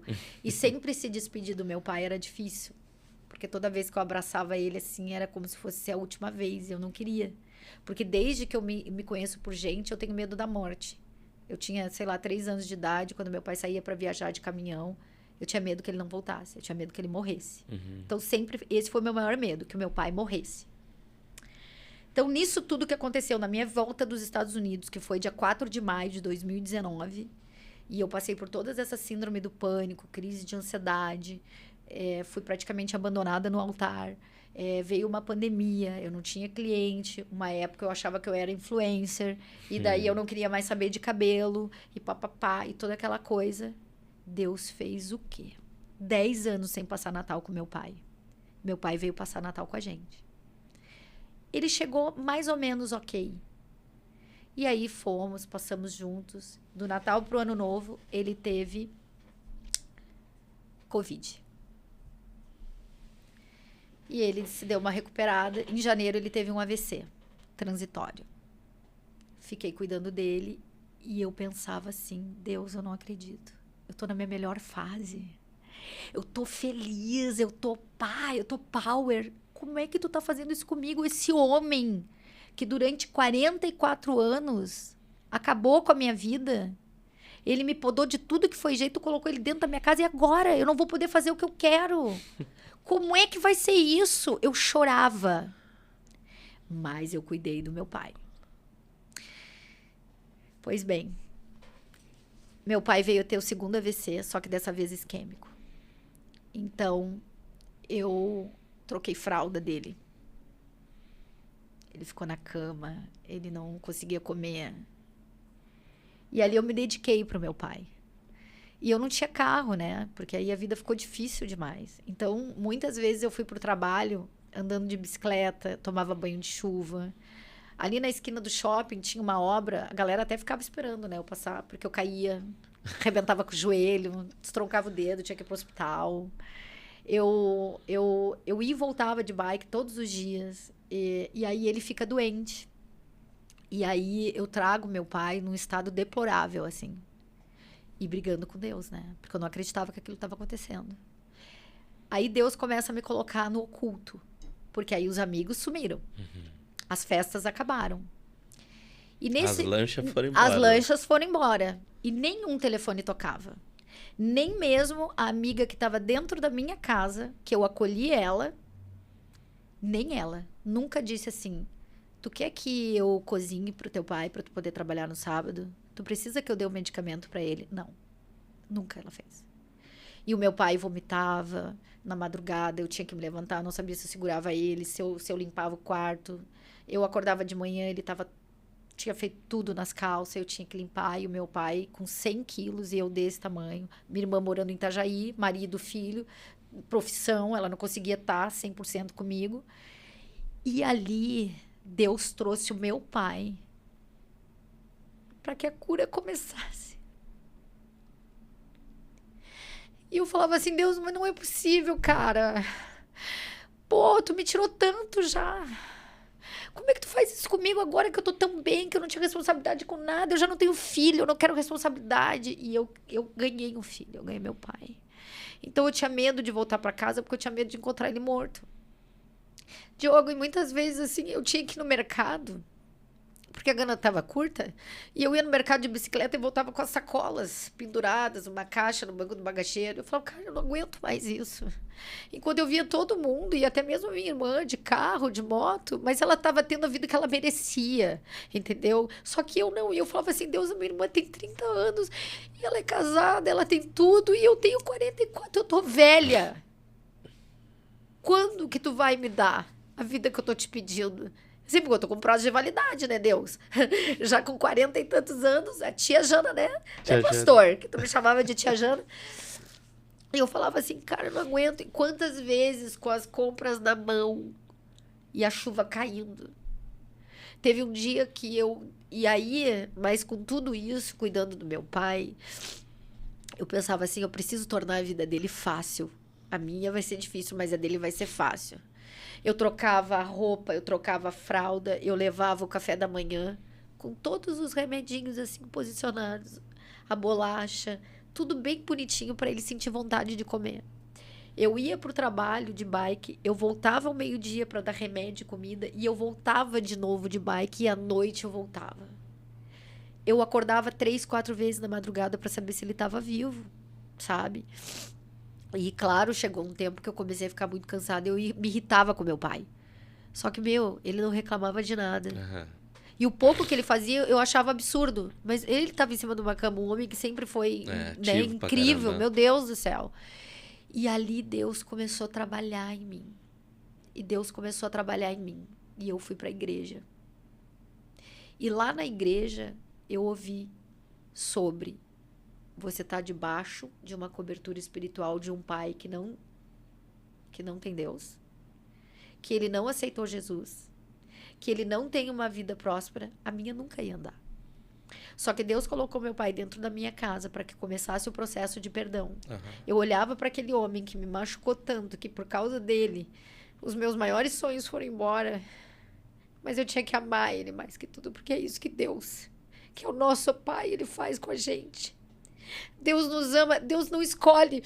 Olha, os 2 filhos são assassinos. Qual que tu vai mandar pra cadeia ou matar? Deus não faz isso. Deus não faz. Então, eu tive que amar o meu pai mais que tudo. Eu já amava. Porque apesar de tudo isso ter acontecido, eu respeitava meu pai e amava ele. E nisso eu tive um namorado.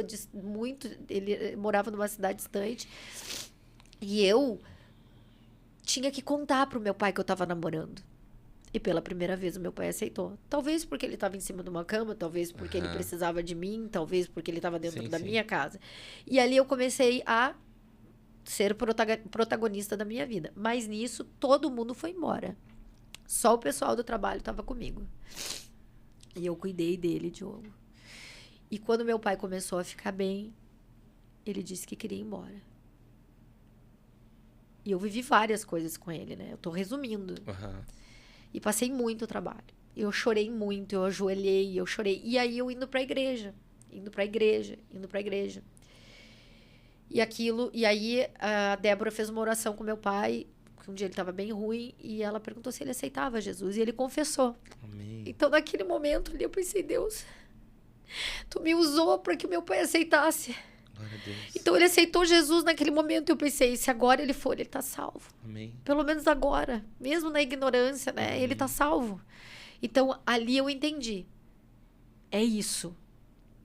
E eu continuei, e ele foi embora. E foi difícil, porque a gente teve que deixar ir, ele teve que fazer a vontade dele, né? Sim. E eu fui a mais uma festa, e foi a última festa, em fevereiro, e eu olhei pra tudo aquilo, e eu falei assim, eu não quero mais isso. Já era. Acabou. Só gente drogada, gente mostrando o corpo e tal. Eu falei, não. Se pra elas tá bom, ok, mas pra mim não. Eu acho que a maioria das pessoas hoje tem dificuldade de viver uma vida com Deus. Uma que a acusação ela vem propriamente do encardido. Ele é extremamente manipulador para fazer com que tudo sobrecarregue em cima da gente e a gente se sinta culpado e automaticamente a gente fica, nossa, como é que eu vou falar com Deus? Como é que eu vou chegar perto de Deus? Porque assim, quando tu vai num lugar desses... principalmente para quem já é batizado, no meu caso, cara, tem o constrangimento do Espírito Santo. E eu não me sentia digna de orar e nem de ter as coisas, porque, tipo assim, cara, tu quer ter Deus, mas tu não quer abrir mão. E ele não quer o teu mal, porque Sim. Deus não é um Deus de, né? Ele Sim. é o nosso pai, ele é o nosso pai. Só que daí o que acontece, mana? As pessoas têm mais dificuldade de viver, principalmente com o início, né? O princípio, né? De vem como vocês estão, né? É literalmente isso, venha como Exatamente. Vocês estão. Tem os cajadada de plantão, né? Que adoro ver uma situação dessa e... Só que, cara, cada um tem um momento, cada um tem um tempo. E todo mundo que tá ali tá desesperado. Cada um tem um jeito, né? Tem um skatista que vai se converter com os skatistas. É o povo dele, coisa. Hoje tá muito mais aberto para isso, né? Sim. E não quer dizer, gente, até, né, uma coisa assim ampla que eu vou falar. E não quer dizer que não tenha Deus no negócio. A palavra diz que nós devemos adorar ao Senhor. A nossa vida é uma adoração a Ele. Então, quando a gente entra numa igreja, a gente cultua Ele, a gente adora Ele. A gente não vai fazer outra coisa dentro da igreja a não ser adorar. Então, o culto ele não acaba às 10 da noite, mana, de domingo. Não. Ele continua na segunda, na terça, na quarta, na quinta, na sexta, sabe por quê? Porque a nossa vida é uma adoração. E muitas das vezes, quando a gente como é que fala a palavra? Não é forçado, quando a gente é testado a provar realmente aquilo que a gente quer viver com Cristo, é quando ninguém tá olhando. Quando ninguém tá olhando. Aí que tá. Porque daí, é do oculto. Porque daí você e Deus vai ter o poder de decisão. Eu faço isso, ou eu faço aquilo. Eu continuo do mesmo jeito, ou eu tomo um novo passo na minha vida. Mas não precisa de aplauso, não precisa de multidão, não precisa de público, porque é tu e ele. Então, o caminhar na rua, o trabalhar é uma adoração a Deus. Você fazer tudo com princípios é uma adoração a Deus. Numa vida de casamento familiar, você pegar sua esposa e ir jantar é uma adoração a Deus. Porque você está cuidando daquilo que Ele te deu. Família, casa. E, gente, eu demorei muito tempo para entender isso.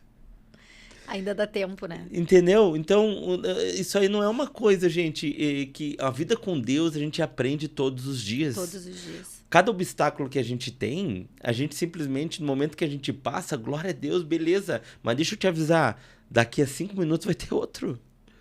Entendeu? Então, a nossa vida é de obstáculo a obstáculo. Porque sem ele, tu vai passar, mas com ele tem um sustento, né? É óbvio. E Deus, assim, eu falo que... Todo dia, assim, eu falo assim, Deus, vai ter um momento, né? Que a gente fraqueja e vão ter várias coisas, assim, porque é um ser humano. E então, eu falo assim, mas não me deixa voltar para aquilo, porque aquilo não é bom. O que é bom é o que eu tô vivendo agora. E assim, eu vejo Deus em cada detalhe, sabe? Em cada meu, assim, ó. Só que assim, ele tá pronto, porque ele é teu pai. Então, um pai de verdade, ele faz isso com a gente.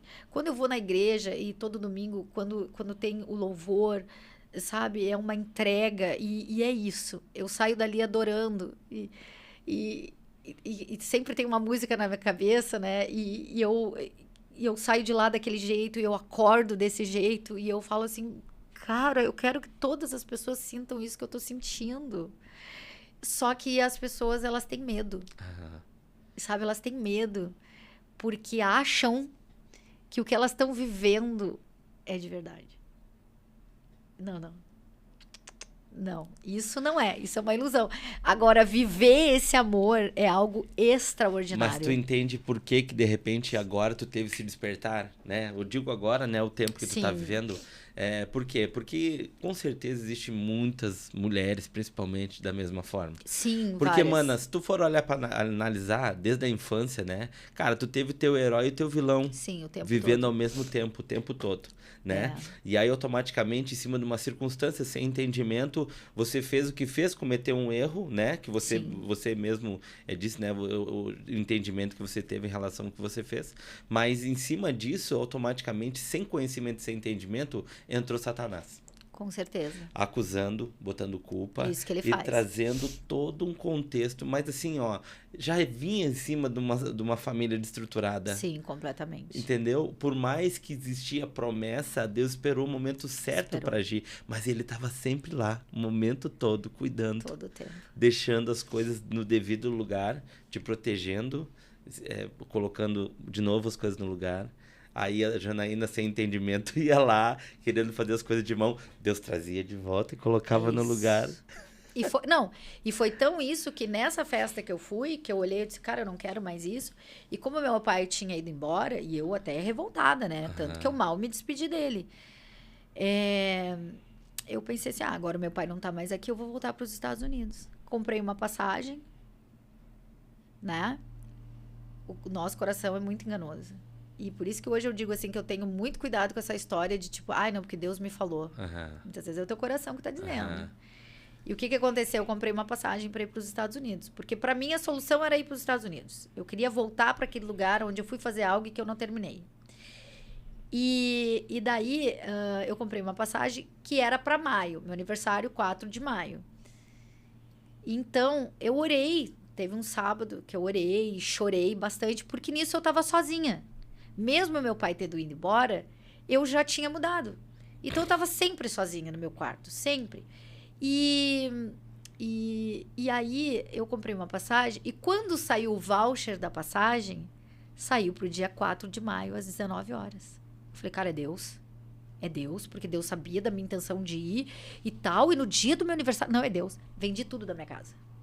Vendi tudo da minha casa, comecei a organizar tudo e tal. E vou embora. Tá tudo certo. E nisso, o meu pai tinha ido embora, daquele jeito, né? Daquele jeito. E aí, o que acontece? 20 dias antes, começa a dar problema com o caminhão que a gente tinha na safra e tudo errado, e dava problema, e meu pai investindo e perdendo todo o restante do dinheiro que ele tinha. E eu cansada, exausta, não aguentava mais, só chorava. E eu falei assim, Deus, deu. Agora é tudo contigo. Mais nada comigo. Se até tal dia eu não tiver o dinheiro, acabou. Eu nunca mais nem vou falar nos Estados Unidos. Pois bem.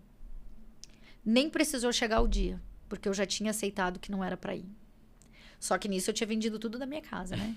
E eu odiava morar naquele lugar. Agradecia. Todo dia eu acordava e dizia, Deus, obrigado por ter cuidado da minha caminha, minha casa, meu cafezinho da manhã, né, e tal.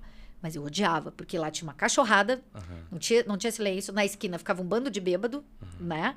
E era perigoso. Em alguns momentos era perigoso. Pois bem, o que acontece? Eu fico só com o meu quarto. Porque eu vendi tudo, não tinha mais nada. Então, Eu liguei para a empresa que eu prestava serviço. Eu disse, olha, agora vocês podem contar comigo no presencial, não mais só no digital.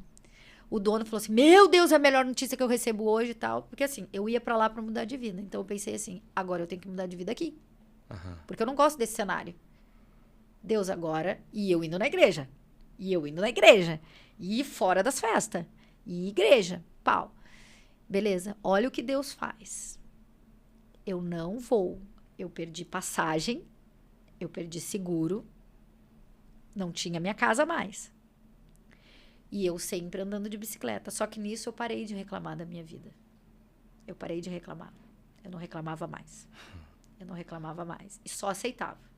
Furiosa, mas aceitava. E aquela raiva começou a cessar.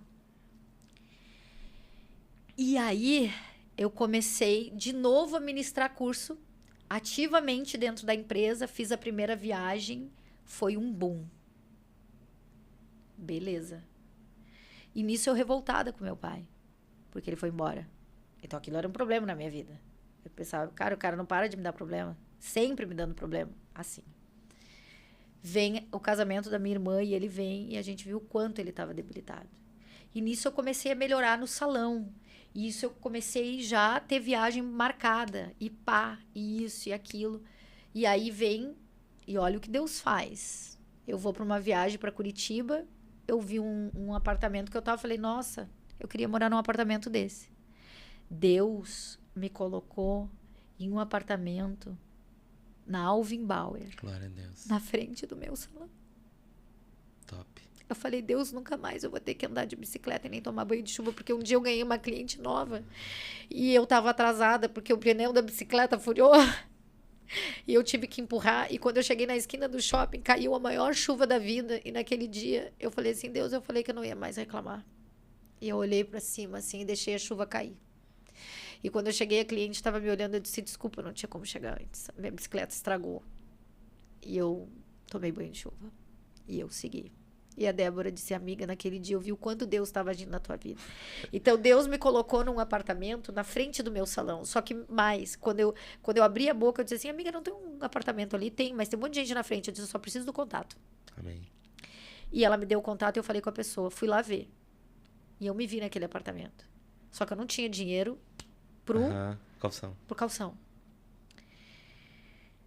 E eu tinha que entregar a casa que eu morava e pagar a multa para sair antes e teria que pintar. E não deu certo a negociação com o apartamento. Só que, chorando, 2 dias depois, eu tinha ido na igreja, eu falei, Deus, mas tu me mostrou o apartamento que eu quero morar, então se tu me mostrou, tu me dá. Amém. Tu me dá, porque eu tô te servindo, eu quero melhorar. Eu quero melhorar como pessoa, eu não reclamo mais, por favor. E eu mandei uma mensagem para a dona do apartamento. Eu disse, olha, eu só posso assim. E eu não posso usar o cartão. Mas eu tenho cheque. Eu sei que ninguém usa mais, mas o meu vale. E ela assim, tu vai estar amanhã 11 horas no salão? Hoje 11 horas no salão? Vou. Eu nem podia estar. Eu disse, vou. E eu fui. Ela sentou na poltrona, conheceu o lugar onde eu morava. Ela disse, olha, tem muita gente querendo morar no meu apartamento. Mas eu quero que tu more. Amém. Eu falei assim, tu não vai te arrepender. Eu morei 4 anos numa casa. Eu nunca atrasei o aluguel. Eu não vou atrasar o teu. Beleza. Mandei pra imobiliária, tal. Liberaram a multa. Eu não tive que pintar a casa. Olha o que Deus faz na minha vida. Só que tem mais, né? Um dia antes... Aí ela me entregou a chave do apartamento. 15 dias antes de ser a data pra entrar. Ela assim, mas pode entrar já. Fica tranquila. Começa tudo que tu quiser. Eu, sério? Mas eu não vou ter que te pagar mais? Não. Pode entrar.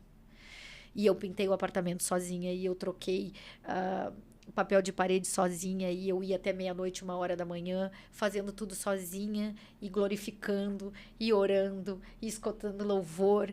E eu não tinha nada. Eu não tinha nada. O meu apartamento tá top. Eu tenho tudo. Glória a Deus. Eu tenho tudo. Mas nada é meu. Tudo Amém. É do Senhor. Amém. Só que um dia antes do aluguel eu não tinha o dinheiro. E eu consegui metade. E no outro dia eu consegui o restante. No mês seguinte, um dia antes, eu não tinha o dinheiro. E eu consegui o dinheiro no dia. Ok. eu já estava prestes a viajar. Deus mostrando dependência. Exatamente. E aí eu já estava prestes a viajar. E o meu pai começou a ficar doente. Tive que buscá-lo. E aí eu fui buscar e quando eu cheguei eu sabia que era o fim. Só que na ida eu fui xingando Deus. Porque eu não tinha dinheiro para gasolina. Eu passei um cartão e dividi em milhares de vezes. A minha amiga, a Débora, me emprestou R$600. Só que ela mandou um Pix pro meu cartão, pro minha conta. E como eu tava negativo... Comeu. A minha bênção era porque a minha irmã tinha metade do combustível, do tanque com combustível. E eu lembrei de um cartão que eu ainda tinha R$300. Então Deus me levou até lá. Né? E depois só no outro dia que entrou o dinheiro. Pois bem, vi meu pai, trouxe ele. Eu fui sozinha daqui ao Rio Grande do Sul, como fiz várias vezes. E eu trouxe ele. Beleza. De novo, eu e ele. Todas as vezes que ele ficou doente, fui eu que fiquei, cirurgia, eu que estava junto. E eu dizia, tu tem que voltar. Eu tô te esperando, tu tem que voltar. E eu fui xingando. E eu fui não aceitando. Poxa, ele só me dá incomodação. Que é isso? Eu não mereço isso e não sei o quê. E olha que Deus já estava agindo na minha vida. E olha todas as bênçãos acontecendo. Pois quando eu cheguei, eu silenciei. E Deus, me perdoa, me perdoa, me perdoa. E de novo, eu trouxe meu pai com amor e trazendo e tal. E eu com uma viagem importantíssima marcada. Para Brasília e Goiás. Não podia desmarcar. Entrou para o hospital. Domingo, segunda foi pro Marieta. Na terça, minha irmã foi para casa e eu fiquei com ele. E eu comecei a orar. E aí tem aquela música...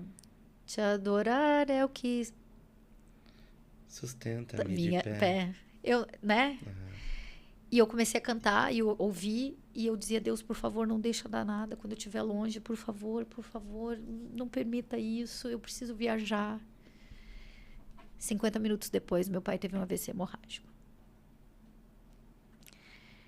Daí passou algumas horas, né? Eu chamei médico, ninguém veio e tal. E aí o médico veio finalmente. Ele disse que ele teve um AVC hemorrágico, nós vamos levar para UTI, vamos entubar e tal, tal. E eu comecei a chamar todo mundo. Ninguém me atendeu. Porque era eu, Deus e o meu pai. E eu olhava para ele e dizia, pai, por favor, fala comigo, por favor, fala comigo. E eu comecei a pedir perdão para ele ali naquela hora. Me perdoa por todas as vezes que eu pensei mal de ti. Me perdoa por tudo. E eu te perdoo. E aí eu fiquei na porta daquela UTI na madrugada. E a minha irmã veio e tudo. E eu tive que viajar. Porque na minha insanidade, Deus... Eu falava assim, não, eu tenho certeza. Se acontecer alguma coisa, eu sei que não tem o que fazer, né? Só que não. Aí Deus fala assim... Como tu não sabe o que tu tá falando, eu vou permitir que tu vá, eu vou te dar forças e vou permitir que tu volte. E aí eu tava lá e foi um sucesso, todo mundo me olhando e eu no topo e nas redes sociais e tal, e vídeo e curso, um sucesso. Ninguém sabia o quão destruída eu estava por dentro, mas foi o Espírito Santo que esteve comigo o tempo inteiro. Porque tu já sabia lidar com isso há muito tempo. Exatamente. E aí, tá bonita Deus por me fora. Ele me traz de volta. E aí sim. A ficha cai. A ficha cai. E eu entendi que eram os últimos dias dele. Tanto que eu senti. E foi o meu telefone que tocou. Quando era para tocar o da minha irmã. Só que eu não chorei mais. O pastor estava e eu não chorei. E aí eu vi um filme passar na minha cabeça. Que eu vivi uma vida inteira na culpa. E eu achava que era tarde para buscar Deus, mas eu deixei ele agir em mim.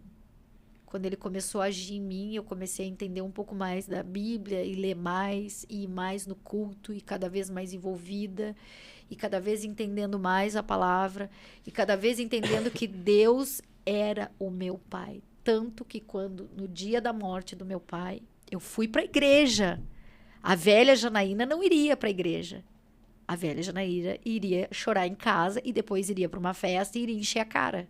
Eu fui para a igreja, eu fui louvar a Deus. Amém. Só ali eu me derramei. E quando eu cheguei em casa triste, porque eu não ia ter mais o abraço do meu pai, porque o dele era o mais gostoso, e deitar no ombro dele era maravilhoso, e que eu não ia ouvir ele dizer, minha filha, porque era como ele me chamava, minha filha. Eu estava muito mal, e aí, na igreja, eu fiquei surda do ouvido direito. Eu dizia para Fernanda, eu tô surda, e eu assoprava e nada. E quando eu entrei na minha casa, e eu orando e falando com Deus, aquele ouvido fazia assim, ó, pum. E eu ouvi. E ele disse, mas eu sou o teu pai. Glória a Deus. E o meu amor por ti é eterno. E através de mim tu vai achar esse abraço. E eu naquele momento disse, Deus, glória a ti, glória a ti, glória a ti. Hoje eu entendo tudo. Deus não deixou eu viajar para os Estados Unidos. Deus quis que eu ficasse sem nada na minha casa para ele me dar algo muito melhor. Ele estava cuidando como sempre. Mas eu tinha que estar na igreja junto com ele, porque era ali que ia ter a transformação. Então a palavra é muito clara. E quando as pessoas falavam assim, tu tem que contar das tuas dores para curar outras. Só que eu ainda não podia contar porque meu pai estava vivo e ainda, apesar de tudo, eu não queria que ele sofresse com Amém. isso, porque ele ia sofrer. E hoje eu entendo que sim, a minha história, que hoje eu estou resumindo muito, vai curar muitas mulheres. Amém. Muitas mulheres. E aí o que Deus faz, pastor? Mais. No domingo eu fui na igreja de novo e eu falei, Senhor, agora eu estou pronta para ter o meu carro. Porque ele vai servir para o meu trabalho, ele vai servir para eu vir para a igreja. Porque quantas vezes eu não tinha dinheiro para o Uber? E na terça-feira eu mandei uma mensagem. E eu falei, Deus, e se isso for da tua vontade, que não seja do meu ego, Amém. vai dar certo. Mas tem que ser teu, porque nada é meu, tudo pode ser tirado. Porque Deus tirou, Deus permitiu que a minha casa ficasse vazia para ele me dar tudo novo e melhor. Deus me tirou de um antro, né? E aí ele me colocou dentro da igreja. E aí eu comprei um carro nessa terça-feira. Um carro que eu pedi a Deus. Um Onix 2019. Glória a Deus. Que eu nunca esperava que fosse acontecer. Eu tô trazendo coisas materiais, mas eu quero que as pessoas entendam que não é o material. Que é Deus. Que não tem como ser diferente. E eu ouso dizer, ele pode me tirar tudo hoje, que eu jamais vou virar as costas. Amém. Então, que essas pessoas que estão ouvindo, que eu resumi muito, Deus agiu na minha vida de uma forma extraordinária. E ele continua agindo. Amém. Hoje eu sou curada da ansiedade. Hoje eu sou curada da síndrome do pânico. E tem mais. Eu adquiri uma doença estomacal na época que eu não podia comer nada. Eu fui 46 quilos. E uma pastora americana estava lá na família do reino. Eu fui lá naquele dia. E eu comprei um livro porque eu queria que ela tocasse em mim. E eu falei para ela assim, eu não aguento mais. Eu não consigo comer. Eu sinto muita dor no meu estômago. Nisso meu pai já estava na minha casa. Ela pegou no meu ombro e com a tradutora do lado, ela falou assim, durante 20 anos eu sofri de dor no estômago. Você tem que perdoar o seu passado e deixar todas as pessoas que te fizeram mal lá. Ore que o Espírito Santo vai te ajudar. Amém. Ali começou o processo. Então, Deus usou pessoas no momento certo para me ajudar, assim como ele ajudou, me trouxe uma médica para minha vida, que ela não dá alopáticos, inclusive ela desmama pessoas que usam lítio e remédios fortíssimos para depressão. E quando eu fui até ela, eu falei assim, tu é a minha última esperança, porque eu quero viver, mas eu não aguento mais ficar nisso. Ela disse assim, como é Deus na tua vida? Ela não é evangélica, mas ela crê. E ela disse, porque na antroposofia a gente entende que tem que ser Deus, espírito, corpo e alma. Se isso não estiver junto, não tem como. Então era Deus de novo usando alguém. Hoje eu sou curada do estômago. Amém. Hoje eu sou curada da ansiedade. Hoje eu sou curada da síndrome do pânico. Deus me colocou dentro de Balneário. num salão rodeado de mulheres cristãs que curam outras mulheres. Amém. Porque o lugar que eu trabalho é incrível. A Casa Mil, a Débora é maravilhosa. A gente cura outras mulheres. Amém. Eu entendi que o ciclo do meu pai tinha acabado, mas Deus permitiu que a gente se perdoasse. Amém. Ele me trouxe o carro que eu tanto sonhei, que eu tomei tanto banho de chuva. Eu falava, gente, o Monte Alegre tem que bater palma pra mim, porque eu saía da minha casa com uma calça de couro, uma bolsa de couro, mas andando de bicicleta. Toda trabalhada no couro, andando de bicicleta. Eu disse, eles têm que bater palma pra mim, que eu sou tão linda quando eu passo. Deus me trouxe a autoestima, Deus me trouxe a inteligência de volta.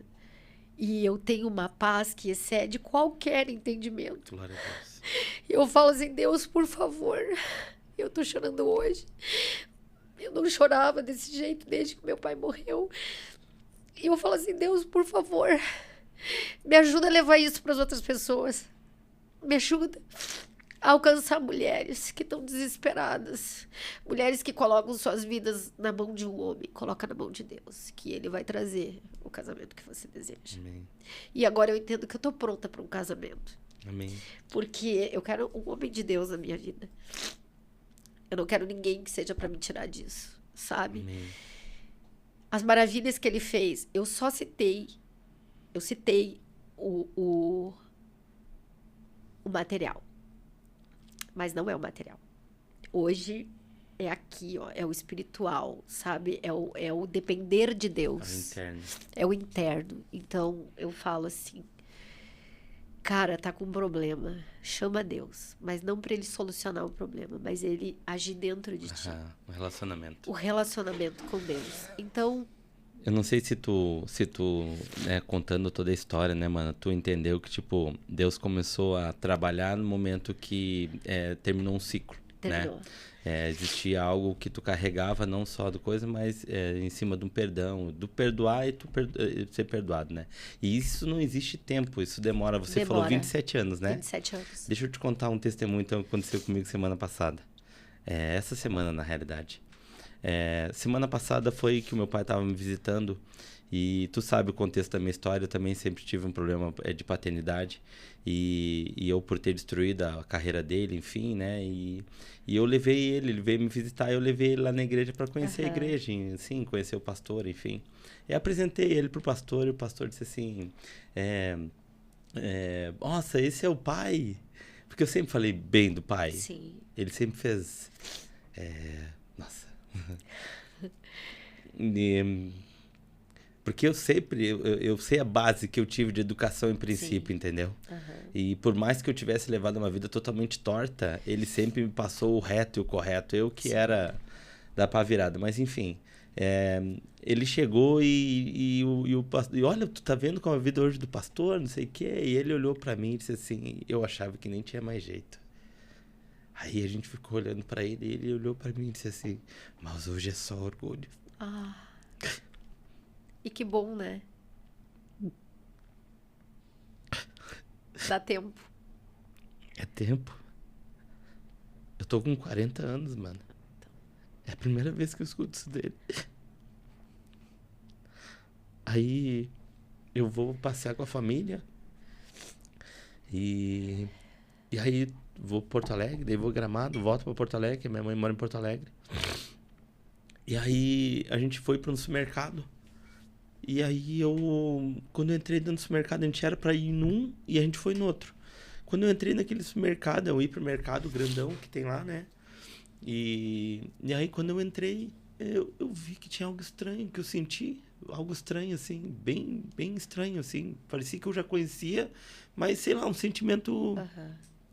E aí, quando eu tô com o Benjamin, assim, andando no meio das frutas, assim, Deus falou comigo. Você não se lembra desse lugar? Aí eu parei.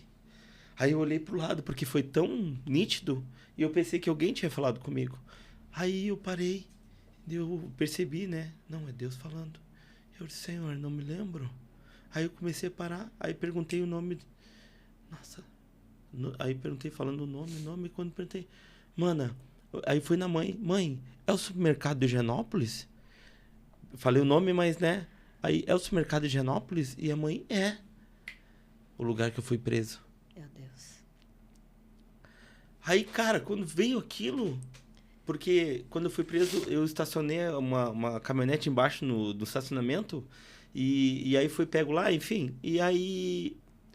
Só que quando eu não entendi, eu disse, meu Deus, pai, o senhor me trouxe aqui como? De que jeito? De que forma? Por quê?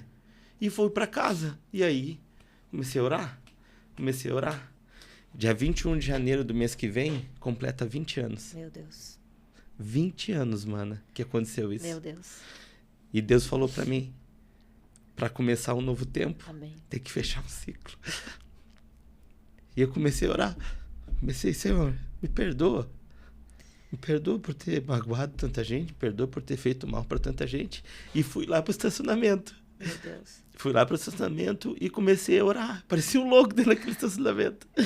E comecei a orar e pedir perdão. Eu e o Otávio. O Otávio junto comigo. Meu Deus. E aí eu pedi perdão. Senhor, perdoa. Em nome de Jesus, tudo aquilo que foi feito, assim, fazendo uma oração de remissão. Amém. Então, o que aconteceu? Deus me curou de uma parte de algo que eu nunca tinha escutado no meu pai, paternidade. E me levou num outro canto para me curar de algo que tava já fazia um tempo que eu já nem sabia. 20 anos passou, imagina. Sim. E para me dizer, ei, a partir de hoje é um novo tempo. Amém. Mas precisa, para ter um novo tempo, fechar um ciclo. Precisa. Entendeu? Então, fechou da paternidade, fechou esse ciclo. Então, é a mesma coisa que aconteceu contigo. É. E hoje, assim, eu entendo e me perdoo. E me perdoo por tudo que aconteceu. Me perdoo, porque eu não tinha instrução, eu não tinha conhecimento. Mas eu falo que tudo isso só foi possível porque eu deixei Deus agir na minha vida. Amém. Então, eu sou uma pessoa que vim de uma família violenta, que vivia violência, escassez, traída, um abuso com 4 anos de idade de um vizinho, né? E eu nunca contei pro meu pai, porque eu tinha medo que meu pai matasse o vizinho ou que o vizinho matasse ele. Deixada praticamente no altar, de doenças, e tudo foi curado. Amém. Tudo foi curado, e eu não tô titubeando, né? Eu falei pra minha psicóloga assim, essa não sou eu tô como se eu tivesse apática, eu não chorei desde que meu pai morreu, eu não choro pela morte dele e tal. Ela fala assim, tu já parou pra pensar, que eu digo, essa não é a Jana, porque eu sou muito intensa, né? Ela fala assim, tu já parou pra pensar que essa talvez fosse a Jana para ser uma vida inteira? E que lutou tanto, e que se perdeu tanto lutando, que só o que vinha era ansiedade. E hoje tu tá vivendo uma nova Janaína. Então, assim, eu falo uma coisa, não falem que vocês amam alguém quando você não se ama, quando você não ama Deus. Não existe isso. Deus já nos deu tudo, tá tudo pronto antes mesmo da gente existir, já estava pronto. Tá escrito. Então, assim, hoje eu vou te dizer, há muito tempo eu já sou muito feliz. Mesmo com todas... E tem luta. Todo dia. Amém. Todo dia tem luta. Mas eu nunca vou deixar de guerrear junto com Deus. Amém. Entendeu? E é Ele na minha vida. E eu sei que tem muito mais. Amém. Mas é com Ele, para Ele. Eu falo que eu me batizei em 2014, mas a minha conversão começou no final de 2021. Amém. E eu tive a certeza também disso num dia que eu estava numa festa, o meu pai já estava doente, mas ele estava melhorzinho, eu dei uma saída. E tinha uma menina que usou bala e ela tinha quebrado até o dente, de tão mal que ela estava. Quando eu olhei aquilo, eu voltei e eu tentando ajudar e tal, eu peguei assim, segurei ela bem forte. Eu falei assim, tu acredita em Deus? E aí ela... Nossa. E eu orei. Ali eu orei por ela, porque ninguém conseguia tirar ela dali. E ela levantou e foi embora. Eu falei assim, quero ir embora pra casa. Pra mim deu. Então é isso. Eu espero que muitas mulheres que estão me vendo hoje não coloquem suas vidas na mão dos outros. Não joguem a culpa nos seus pais. Traumas todo mundo tem, mas a gente sempre tem a escolha de mudar. Porque se eu quero viver no sofrimento, se eu quero viver na mentira, então por que eu quero acordar todos os dias? não existe isso, né? Então, eu falo que, cara, quando a gente se ama, a gente é a maior prova de amor para Deus, porque a gente está amando aquilo que Ele nos deu, que é a vida, Amém. que é o nosso templo, a nossa maior igreja é aqui dentro, né? E hoje eu tô cuidando bem da minha igreja. Amém. Meu Deus. Mana, obrigado. Obrigada. Sem palavras, assim. Na realidade, hoje, pela nossa convivência, né? Nossa amizade, nós temos, 10 anos de amizade? Quase isso, né? Isso aí. A gente agora entende muita coisa, assim, né? Então, eu creio que ele é um tempo novo. É um tempo novo. Deus vai te abençoar e te honrar muito. Amém. E eu acho que dentro de pouco tempo a gente vai ter que fazer outro. Porque daí tu vai ter que contar o testemunho da tua família. Amém. Em nome de Jesus. Em nome de Jesus, eu creio. Deus te abençoe, mana. Obrigado, viu? Gratidão. Deus te abençoe. Obrigada. Gente, obrigado. Obrigado por acompanhar essa história incrível. Tenho certeza que você que tá aí, você vai ficar... ficou impactado, né? Você que vai assistir depois, com certeza vai estar impactado também. Mas acima de tudo, gente, é uma história em que Deus, ele fecha ciclos, ele transforma vidas, né? E ele, com certeza, ele vai fazer a diferença na tua história, na tua vida. Eu também quero, em nome de Jesus Cristo, pedir para você que agora esse é o último podcast que a gente tem, né, que desse ano, e que Deus possa abençoar a sua vida esse ano novo, que Deus possa abençoar muito, muito a sua vida nesse 2024. 2024 tem novidades e eu tenho certeza que você vai ficar impactado com tudo que há por vir aí, né? Então, Feliz Natal, um feliz ano novo e que Deus te abençoe muito esse ano de 2024. Eu creio em nome de Jesus Cristo, é um ano de muitas novidades na minha vida, na sua vida e na vida de todos aqueles que creem no Senhor. Amém? Deus abençoe a todos. Maquir Podcast.